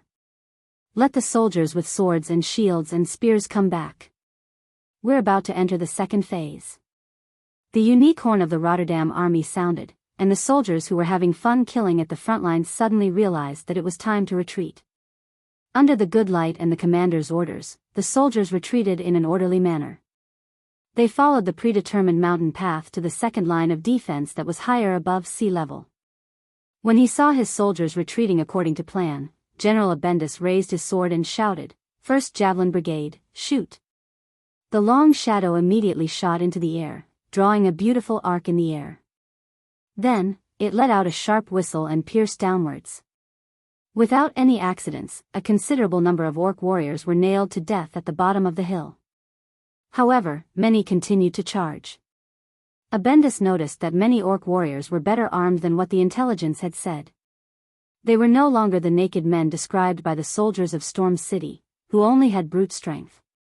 Their right shoulders, which held weapons, were covered with huge spiked pauldrons. Their heads were covered with horned helmets, and their chests were covered with a half-body armor that glowed with a metallic luster. Both of their forearms were covered with leather armors. They did not have armor on their lower bodies, only a belt that looked like a leather skirt. However, they were obviously wearing a pair of huge boots, which allowed them to pass through the complicated terrain of the battlefield better. Abendis quickly summoned a Dalajan mage who was in charge of communication, and summarized the information to Duque. After receiving the news, there was silence in the command center. Noxus pursed his lips. "Gentlemen, at least we have confirmed that our enemies are a group of intelligent creatures that can evolve." No one laughed at this lame joke. It was not funny at all. Duque glanced at the exquisite wall clock hanging in the command center. It was 4:30 in the morning. "Tell Aurelia and Cervantes that it's their ranger's turn."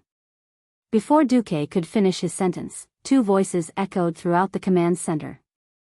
"I heard you." It was the voice of Great Demon Queen Aurelia. "I'm going to go moldy, Queen," she complained. Then, the earth-shattering noise on the beach seemed to quiet down a lot. Whether it was Lang and Seamus on the eastern hill or Mograine and Abendis on the western hill, none of the commanders dared to believe their eyes. It had been too long since the humans had seen the elite High Elves Rangers. If the definition of a godly archer was to be able to kill one enemy with one arrow, then these Rangers were super godly archers. They were simply monster-level existences. They could only hear the continuous twangs of bowstrings coming from higher up the hill. In just a few breaths, the densely packed tribes on the beach were all shot dead. The arrows were as accurate as if they had eyes, automatically navigating to the throats and other vital points of the orcs. In an instant, the entire beach was empty. Oh my God, what kind of strong reinforcements did our deputy commander bring back? This is equivalent to a 10,000-man archer legion, King Lang muttered to himself. General Seamus comforted Lang. I heard that the Windrunner family is the top ranger family in Kuel Salis. Lang felt a little better after hearing that. General Seamus was right about this. The Windrunner family's rangers were indeed the most powerful among the High Elves. Looking at the entire human world, including the High Elves, and even the more powerful Night Elves, there was no army that could compare to the Windrunner family's archers. Perhaps the legendary mysterious army that belonged to High Priestess Tyrant could compare to the Windrunner family's rangers. However, the horrors of the tribes were not only in their powerful individual combat power, but also in their terrifying numbers. When they found that there were more and more ships anchored on the western coast, the irascible orcs decisively ignored the orders from their superiors and began to rush their ships to any place that could be anchored. For example, the eastern beach, which had higher mountains and was better defended by humans. Another example was the harbor of South Shore itself. When the first light of dawn broke, the main force of the Horde's beach landing battle finally arrived. The gigantic iron ship crashed into the stone pier with a loud bang, causing the entire pier to shake. Duke saw through his binoculars that the deep water port that he had spent a long time building was smashed into by the group of bastards, and the sky was filled with flying rocks. Duke wished he could kill all the orcs. Damn it, my secret stash. Duke muttered in his heart. On the other side, Turayan was also muttering, in the name of the Holy Light, they are too ugly. Even though Lothar and Duke had described them before, it was still a far cry from seeing them with his own eyes. He did not know if the stronger the orcs were, the uglier they were. Turayan, who had personally witnessed the death of the tribe's laborers, had originally thought that the Horde's warriors were about the size of burly humans, with light green skin and two huge tiger teeth in their mouths. Now, Turayan realized that he was completely wrong. The real warriors of the tribe were taller and more burly, and they looked even uglier. They had bright green skin and red eyes that were even redder than a rabbit's. And those huge fangs that could not even be covered by their lips. Turayan swore that he had only seen something like this on a wild boar. But wild boars did not walk on 2 feet, nor did they carry huge heavy weapons, nor did they wear heavy armor. Duque pretended to observe with his binoculars, and then said the answer that was marked in the system notification, "All right, generals, I have good news and bad news." Everyone immediately pricked up their ears. The good news is that the Horde is finally willing to put in the main force. Lothar, you can consider calling back the reserve troops that were stationed outside. Lothar smiled slightly. To be on the safe side, Lothar divided about 1/3 of the troops that had been gathered in South Shore and placed them in the middle of the Hillsbrad Hills, which was probably the inland area between South Shore and Atonement Island. Lothar did not comment on Duque's suggestion. Because if they called back the reserve troops, they might not be of any help. If they did not call back the reserve troops, they could still be used as insurance. At most, they would receive complaints from 1 or 2 kings that their troops could not do anything. Lothar smiled and asked, "What about the bad news?"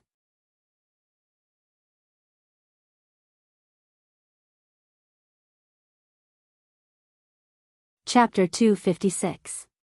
It's the Warsong clan from the tribe. They're not just good at fighting, they're quite good at it. What we need to pay attention to is the roar of their chief, Gromhel. He's a top-notch person, especially you, Commander-in-Chief Lothar. I don't want the Commander-in-Chief of the Alliance to be at the front. I know you're good at fighting too, but there are so many generals around. As the Commander-in-Chief, do you have the cheek to steal the credit of your subordinates? Initially, when he heard Duque say that Grom was impressive, Lothar was really eager to give it a try. After hearing what Duque said, Lothar could only raise his hands to indicate that he wouldn't go to the front line. There was a silent commotion among the other generals when Lothar didn't take action. Pairs of burning eyes looked at Duque, eager for Duque to call out the name of a certain person or a certain legion. The current situation was like a predetermined victory. The only difference was whether the price paid was high. However, it seemed like it would be a great victory for now. Everyone yearned for victory. The kings, who had different thoughts in the first place, were even more eager for their legions to perform well in this battle, because it would affect their country's right to speak in the alliance. Trash had no rights. That wasn't just a matter of words. More and more transport ships arrived at the seaside. There were so many ships from the tribe that the long coastline was actually not enough for all of them. The brave warriors of the Wuxia clan pushed the front line to the middle of the mountain. They endured the fist-sized rocks that filled the sky and the arrows that could easily penetrate their bodies. When one fell, another would immediately take his place. When a group fell, a new group would immediately rush in. They were using their flesh and blood to corrode the humans' defense line at a high speed. The agile movements of the Wuxia clan warriors, their exaggerated jumping ability, and their violent strength made the soldiers of the Rotterdam very uncomfortable. In just 10 minutes, Mograine had already sent out the reserve team for the third time. Even though he still had sufficient reserves, the sight of such a meat grinder made his heart bleed. They were all the elites of the Rotterdam kingdom. At this moment, 2 red signal flares rose in the direction of the headquarters. In this world where the light of dawn was still very faint, it was especially dazzling. In the east, the 4th Fleet, which had been waiting for a long time, puffed up their sails and arrived at the battlefield within 15 minutes. Then, far from the coast, they fired their cannons at the densely packed coastline. From today onwards, this cruel weapon would probably become one of the most hated weapons in the tribe. 100 thumb-sized, relatively round iron lumps could be stuffed into a huge cannon chamber. Because of the short range, Commander Ku Tiras ordered that each cannon be loaded with 20% less gunpowder and 30% more grapeshot than usual. Bang! Bang! Bang! Following the loud roar, the coastline that was not particularly wide was immediately set off in a storm of blood. The new armor that the orcs had obtained from the dwarven slaves was completely unable to withstand the impact of such hot weapons. A head-sized bloody hole would immediately appear on their bodies if they were hit by it. Even the lightest injury would be a broken arm or leg. Large pieces of broken limbs flew into the air. There were split heads, splattered intestines, and broken weapons.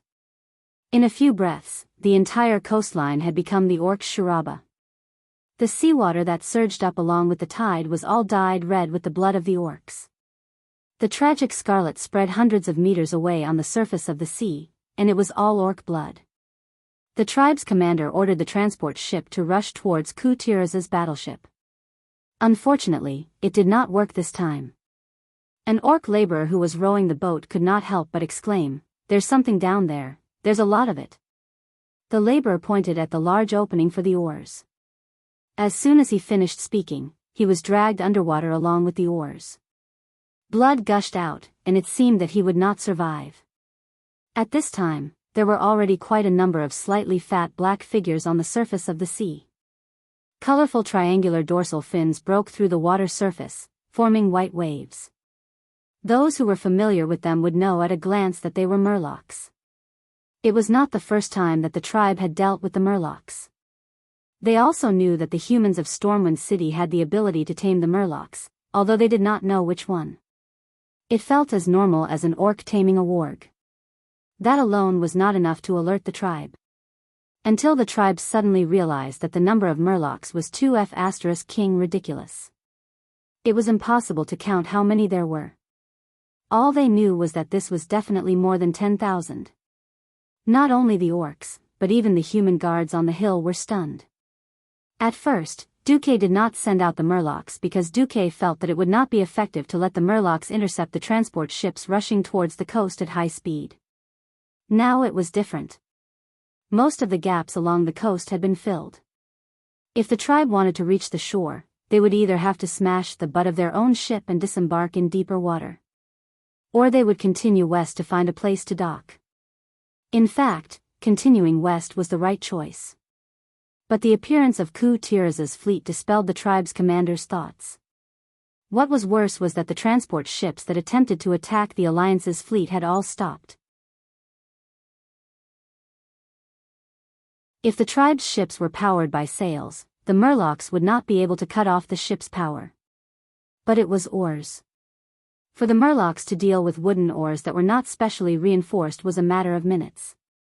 Under the command of the Murloc Oracle Mauger, the Murlocs also became smarter. They worked hard to destroy every Horde transport ship. They used all kinds of methods to break the oars of the laborers and dig into the bottom of the Horde transport ships. Like sardines, the transport ships were packed with hundreds of people. Even if one of them sank, it would be a big loss to the tribe. Looking at the situation of the battle, the 5 kings in the command center were all beaming with joy. Yo, Horde, hurry up and play your cards. I don't know who the commander is, but if you don't play your cards, I'll have to take the lives of another 100,000 orcs this time.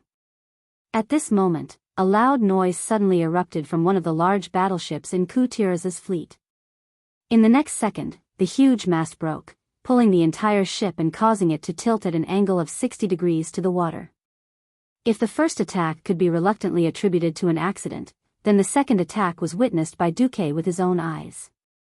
On the left side of the battleship's bow, a huge crack about half a meter wide and at least 7 or 8 meters long was drawn out by a Black Shadow's weapon like it was killing a fish. The entire hull of the battleship let out a sad cry, then the huge bow suddenly broke, the hull tilted, and a large amount of seawater poured into the cabin. Duque could clearly see that many human soldiers had already jumped into the sea to escape. Damn! Who was it? That didn't make sense. Duque screamed in his heart. The next moment, he saw the killer's weapon. It was a dark red axe that looked like a hook. That was a certain Roar's signature weapon, Blood Howl.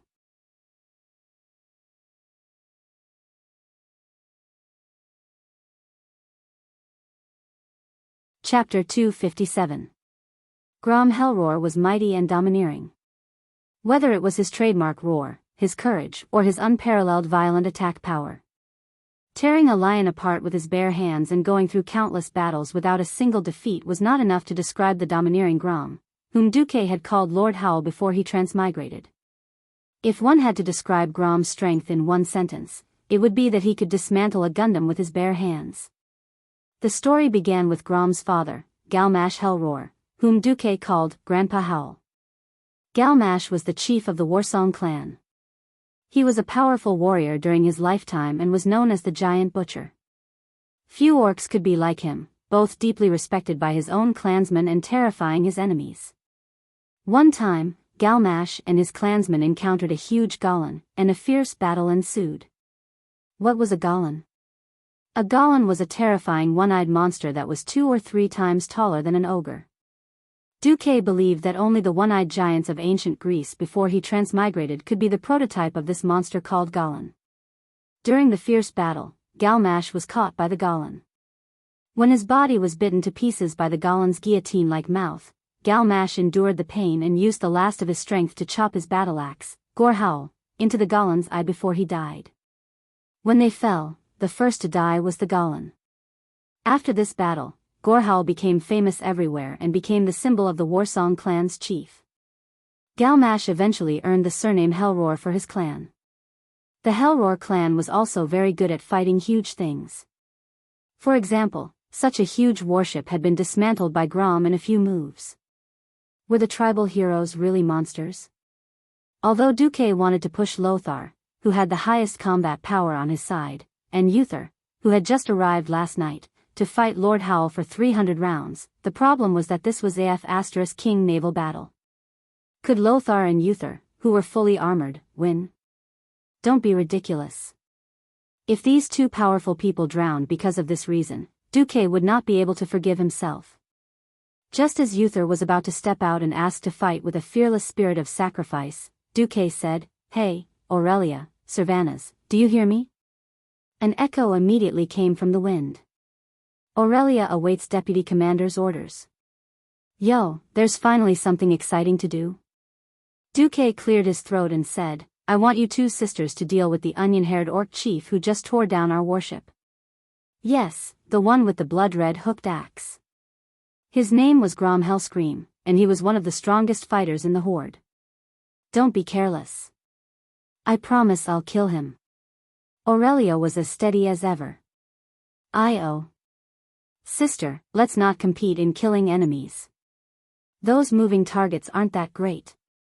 Let's compete to see who can kill more chiefs." This time, it was a voice that only Duque could hear. Duque was under a lot of pressure when faced with such an off-topic Queen Sylvanas. Uther couldn't help it anymore. He stepped forward and said, "Deputy Commander, Uther and his silver hand request to fight." Duque glanced at Uther, who was much older than him, and said, "I know your chivalry can't stand having a woman fight on your behalf. But I want to tell you, first, don't treat the sisters as weak. Second, unless you're very good at swimming in armor, leave it to the two sisters." Uther was quite annoyed by Duque, but as a noble paladin, he knew very well that Duque was not targeting him or looking down on his silver hand. It was just that Uther was as puzzled as the other generals. Why did Duque seem to know their abilities and specialties so well? From the beginning of the Battle of South Shore, Duque's formation had no flaws or problems. Not only could he predict the enemy, but he was also very clear about his own people. The problem was that Duque hadn't even visited their troops. Naturally, Duque didn't have time to explain to them. Or perhaps Duque couldn't explain at all. He'd arranged it according to which of them was more powerful in history. No matter what, the destructive power of a heroic existence was shocking. As someone who also had a heroic template, Lord Howl had already used Blood Howl to dismantle 5 warships of various sizes by the time the Windrunner sisters arrived. Grom didn't let his guard down at all just because the 2 beautiful elven rangers were dainty and delicate. On the contrary, his instincts towards the strong made Grom very nervous. It was as if he was a dragonfly skimming the surface of the water. His ability to jump over the transport ships and even the junk floating on the sea was beyond Grom's imagination. This level of agility was unheard of. Grom Hellscream felt a wave of disgust. This was the unique aesthetics of the orcs.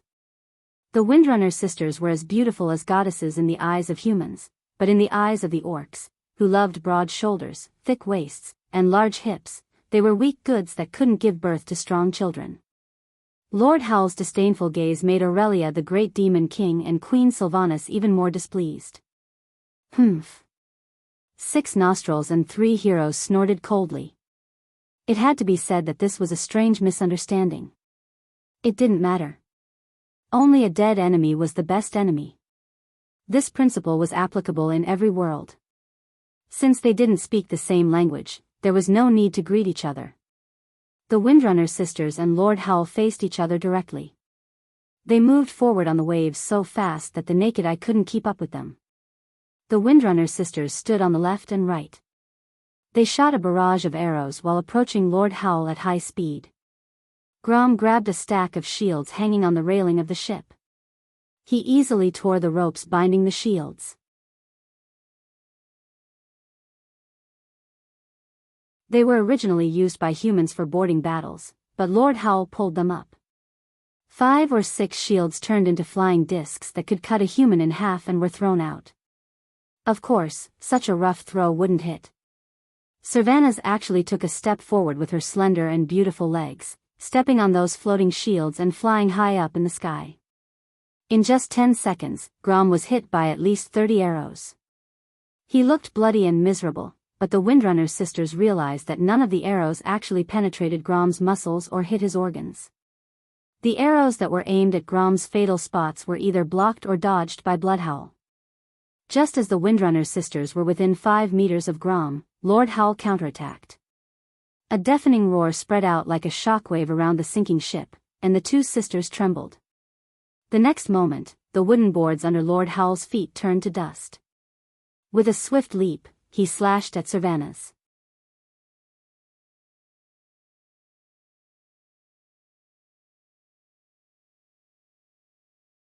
Chapter 258. Lord Howl's leap slash was unscientific. In a fantasy world with all kinds of special skills, talking about science was bullsh*t. It looked like a simple leap and fall, but whether it was going up or down, it had nothing to do with the acceleration of gravity. Blood Howl's blazing red light shot into the sky. For a moment it was like a scarlet sun had suddenly appeared out of nowhere. It was shocking and dazzling. The next moment, Grom, who held the axe with both hands, slashed down like a falling meteor. Speed up. Speed up. Speed up continuously. Insanely fast speed up. A moment ago, Grom was still about 10 meters away from Sylvanas. It felt like Queen Sylvanas could easily dodge with a light stomp of her feet.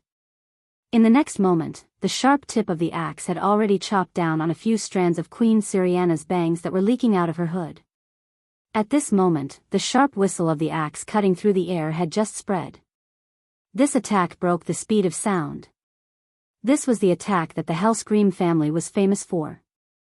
Lord Howl's father had used this attack to kill countless ogres and Gollin. Lord Howl himself would also kill the night elf demigod Cenarius and the demon lord of the abyss, Manaroth, who was even bigger than the heavy truck Duque was in before he transmigrated. No, when Duque, who was in the command center, saw this scene through the magician's eye that had been monitoring the battlefield, he was so shocked that he stood up abruptly. Cold sweat instantly soaked his entire back. Could it be that Queen Sylvanas, who was supposed to shine brightly on the stage of the world of Azeroth in the future, would fall here? It was still World War II at the Dark Portal. There was no Doomsday Army at all. It could be said that Queen Sylvanas' death here was death. She would never be reincarnated. Unless, Duque did not dare to imagine it. However, in his nervousness and shock, Duque had forgotten someone, Aurelia. As the big sister of the Windrunner family, how could she let her sister die in front of her? Indeed, Sylvanas was still immature. She was far from the all-powerful Dark Ranger and Queen of the Undead in the future, who could shake the world with a stomp of her foot. This was the reason why Duque had asked the two sisters to deal with Master Ho in the name of the Alliance's deputy marshal. Aurelia raised her leg and kicked Queen Sylvanas in the butt, allowing her to narrowly avoid the attack. Bloodhowl was still slashing down. Seeing that she could not hit Aurelia, Queen Sylvie was about to chop off one of Aurelia's legs. Illyria's battle-hardened experience came into play. In that split second, she used the 3 arrows in her right hand to stab Grom's face. At the same time, the muscles on her abdomen bulged. She used her waist strength to turn her kick into a whip kick towards Grom's knee. Perhaps Grom could chop off one of Aurelia's legs. However, the price was that Master Ho's face would be pierced by 3 arrows. This was a fighting style that traded injuries for lives. Grom's expression changed, and a serious expression appeared on his rugged face. He didn't expect that such a delicate and strange human could actually have such a ferocious fighting style. He finally realized that it wouldn't be that easy to win. Grom cancelled his jump slash. The muscles on his arm bulged, and he swung a whirlwind slash instead of a slash. In the blink of an eye, a violent tornado appeared. All the surrounding wood was chopped into sawdust, and even the seawater was sucked away. Grom looked like a small tornado on the ocean. The Windrunner sisters jumped away swiftly. "Sister, are you all right?" Sylvanas knew that her carelessness had dragged her sister into this. She couldn't help but look at Aurelia's leg, which had been cut into pieces and was bleeding. Aurelia's face twitched. She wanted to comfort her sister and say that she was fine, but in the end, she said in High Elf language, "I'm fine, but I'll be a little slower." Orcs had thick skin and flesh, so they were fine even after being hit by dozens of arrows. However, for the Windrunner, who relied on speed and agility for a living, being a little slower could mean the difference between life and death. It wasn't an exaggeration to say that Grom's strong physique allowed him to make many mistakes. If the Windrunner sisters made one mistake, they would be doomed eternally. Gritting her teeth, Queen Sylvanas said coldly, "Sister, cover him from afar." Okay. Even though she was a little worried, this was the only way.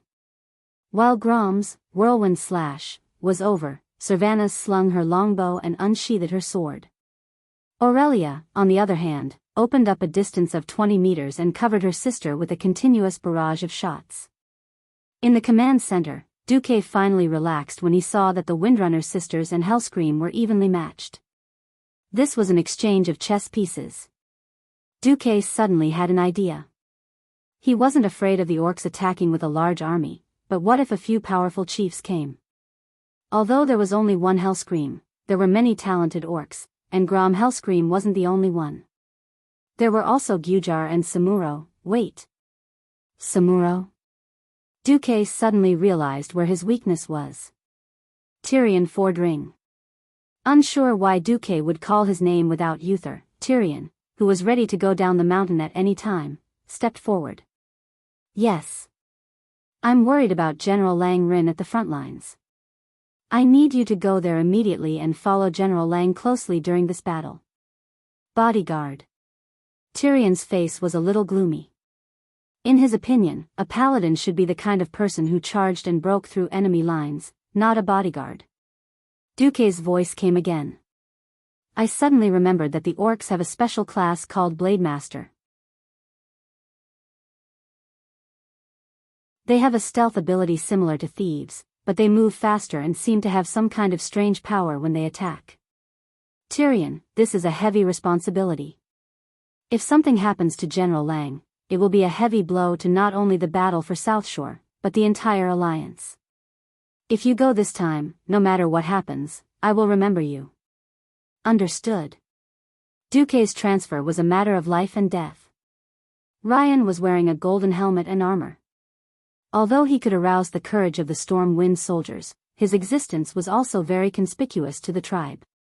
Just as a sword suddenly slashed at Lang from behind, Tyrion arrived. Holy shock, one of the few long-range attacks of a paladin. The attack came at the most needed time and place. The sneak attack stunned the Blade Master for a moment. It was also at this moment that Lang and General Tom realized what was going on. Two intersecting swords slashed at the blurry figure that was gradually becoming clearer. However, this Blade Master obviously didn't give up. Blade Storm suddenly rolled up.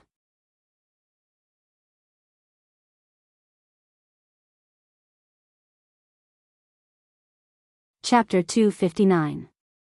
It was another tornado-like attack, but compared to Grom's whirlwind slash, the Blade Storm was the real tornado, the real killer move. A terrifying tornado made of blood and wind swept up from the top of the mountain. Under the high-speed rotation, whether it was Theon, Lang, or Tom, they all lost track of the mysterious sword saint who had ambushed them. They could barely see a green figure spinning at high speed in the turbulent air currents. As Lang retreated with his sword, the Wang family guards beside him rushed forward without any regard for their own lives. The result was that the guards were instantly minced into meat paste. Looking at the familiar faces he had known for many years being killed by the sword, Lang almost wanted to rush into the storm of sword energy and fight it out with the other party.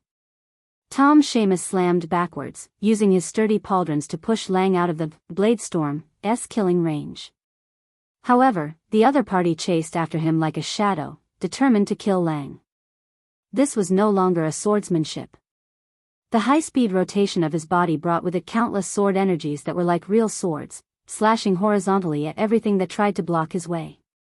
The human bodies clad in standard iron armor, the thickened shields wrapped in wooden planks, the trenches dug around the mountain, and the stone pillboxes, everything looked so sturdy. However, all these seemingly indestructible things had become victims of the Blade Storm's terrifying meat grinder. The human body was cut into pieces, and even if it was picked up, it would not know how to piece it back together. The shield was cut into pieces. The trenches were instantly opened up. And the stone pillbox was directly lifted off the roof. The attack of this berserk sword saint was completely beyond human imagination. At this moment, Lang suddenly calmed down and accepted reality. He was very grateful to Tyrion Fordring who came at the last moment, and he knew very well that he was sent by Duque at a critical moment. But this kind of power was not something a mortal could resist, right? Listening to the high-speed cutting sound, Lang helplessly closed his eyes with a bitter smile. 1 second. 2 seconds. 5 seconds, the blade that represented death never came. Instead, it emitted an intense sound of metal clashing not far from him. Theon's tall and burly figure stood in front of him and Seamus like a nail. The storm of blades slashed at him. Countless swords on his body? Dismember the corpse into 10,000 pieces? None of this happened. Instead, Lang saw an oval cover that glowed with a holy golden light appear on Theon's body. It was this shield that withstood the seemingly invincible blade storm. Was this really a god? Looking at the system elf's report, Duque was a little confused. Congratulations, Tyrion Fordring, who you urgently dispatched to the eastern battlefield, saved King Lang at the critical moment with blessing of sacrifice and divine protection. King Lang's attitude towards you has risen to entrust life and death. Duque knew what it meant, but Duque was more interested in Theon's two skills. Blessing of sacrifice, use the power of the holy light to protect an ally, so that the user of the blessing bears a portion of any kind of damage. Divine protection, stimulate the holy light in the body, using the power of the holy light to make oneself immune to all attacks for a few seconds. The holy light in this world seemed to be more powerful than he had imagined. On the other side, seeing that he couldn't kill Lang even with his ultimate move, the mysterious sword saint reluctantly retreated. His figure disappeared into thin air. After using his ultimate move, he would probably fall into a period of weakness for a long time. That kind of terrifying move, which concentrated all of his strength for a few days in an instant, would not come without a price. He wouldn't have to worry about that guy for a long time. At this time, in the image of the mage's eyes, he saw that Duque had sent Theon to save King Lang. There was a burst of applause in the command center.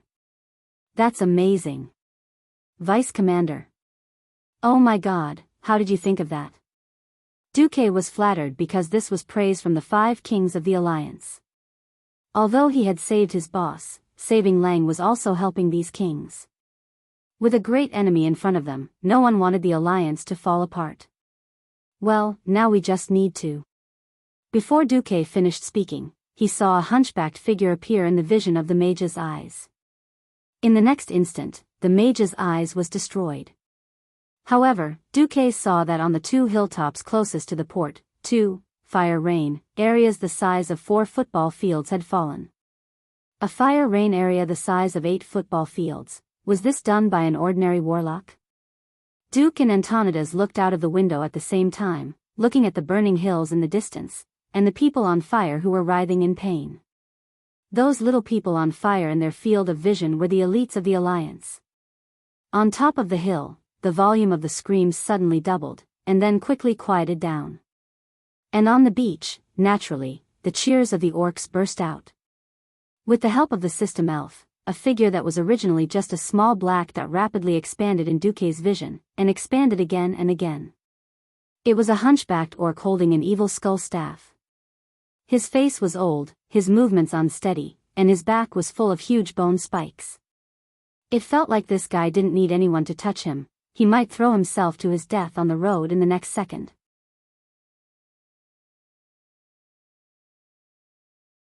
But no matter who Duque looked down on, he wouldn't look down on this mysterious orc who used water float to stand on the waves, his body swaying up and down with the waves. He was the terrifying existence that stood at the end of the path of evil in the mortal world. The muscles on Duque's face kept twitching, and his face was ashen as he squeezed out 3 words with great difficulty. Ghoul Dan. Duque was absolutely sure that the historical Ghoul Dan did not participate in the Battle of the Hillsbrad Hills. He didn't know if it was because the butterfly Duque had changed the course of fate too much, but it actually attracted Ghoul Dan. The only thing he could rejoice about now was that Ghoul Dan was no longer that demigod Ghoul Dan. After being tricked by Medivh, Ghoul Dan's strength had dropped by at least half. Unfortunately, even if Ghoul Dan's strength had dropped by half, he was still not someone that the sky wizard Duque could contend against. Duque walked over to Antonidas and bowed deeply. Apologies, Chairman Antonidas. The other party was once a demigod warlock, the strongest orc in the mysterious domain, Ghoul Dan.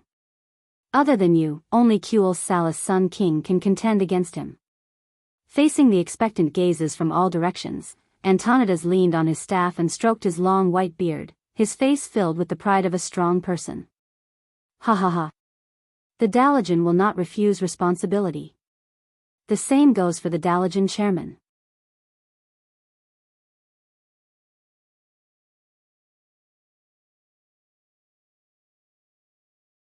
Chapter 260. Duque heaved a sigh of relief when Antonidas agreed to fight. Ghoul Dan's appearance really made Duque feel like he was in a dog's den. Duque knew that a treacherous fellow like Ghoul Dan would not work for Orgrim wholeheartedly.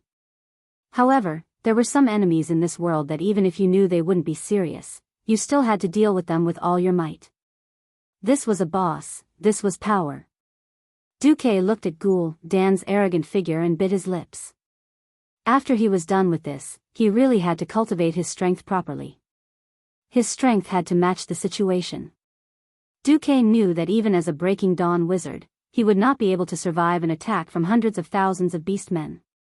Moreover, he was not one yet. Without the support of the Alliance, even if he had the strength of a god, he would still be overwhelmed to death. In the future, Antonidas had died here, as had the Sun King and Astrian Sunstrider. Fortunately, Duque was not the one who had to face Ghoul Dan head-on today. Antonidas lightly waved his staff in the air.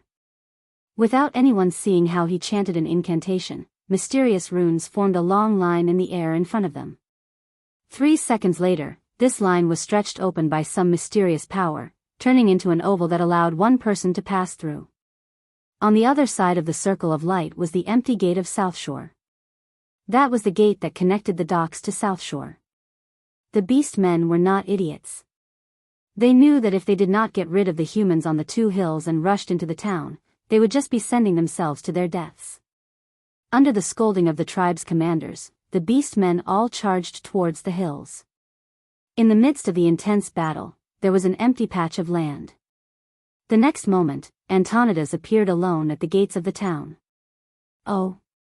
I didn't think there would be a human wizard who would dare to fight. Ghoul Dan muttered in the human language 200 meters away. However, he knew that Antonidas would hear him. Hee, I also want to know what kind of strength a demigod once had. Antonidas was old and shrewd. It seemed to be a compliment, but in fact, it was an outright insult. Ghoul Dan waved his magic staff and death ripples formed from the power of darkness spread out from the surface of the sea. Instantly, countless fishmen 100 meters away were hit. For a moment, the entire surface of the sea surged. Large amounts of blood and corpses were boiling and roaring like boiling water. Ghoul Dan's face was black as he coldly replied, I can kill you even with half of my strength. Come. Antonidas beckoned. Without further ado, the 2 men's spells collided in midair. At that moment, the whole of South Shore, with the dock as the boundary, flashed with elemental light of different colors. On the side close to the town, fire, ice, and arcana runes of 3 different colors appeared densely.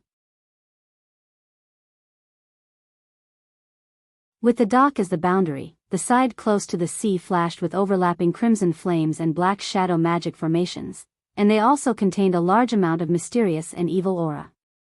2 completely different scenes occupied the center of the battlefield, completely enveloping the whole of South Shore and spreading in all directions.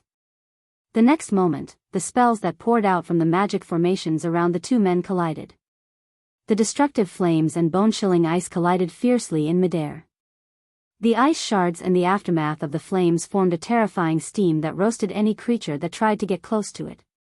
The evil shadow arrows were scattered by the fireballs, dyeing the nearby grass black, and the vitality of all the plants and animals that came into contact with them instantly withered. The aftermath of the scattered flames was not inferior in any way. It easily burned everything that could be burned.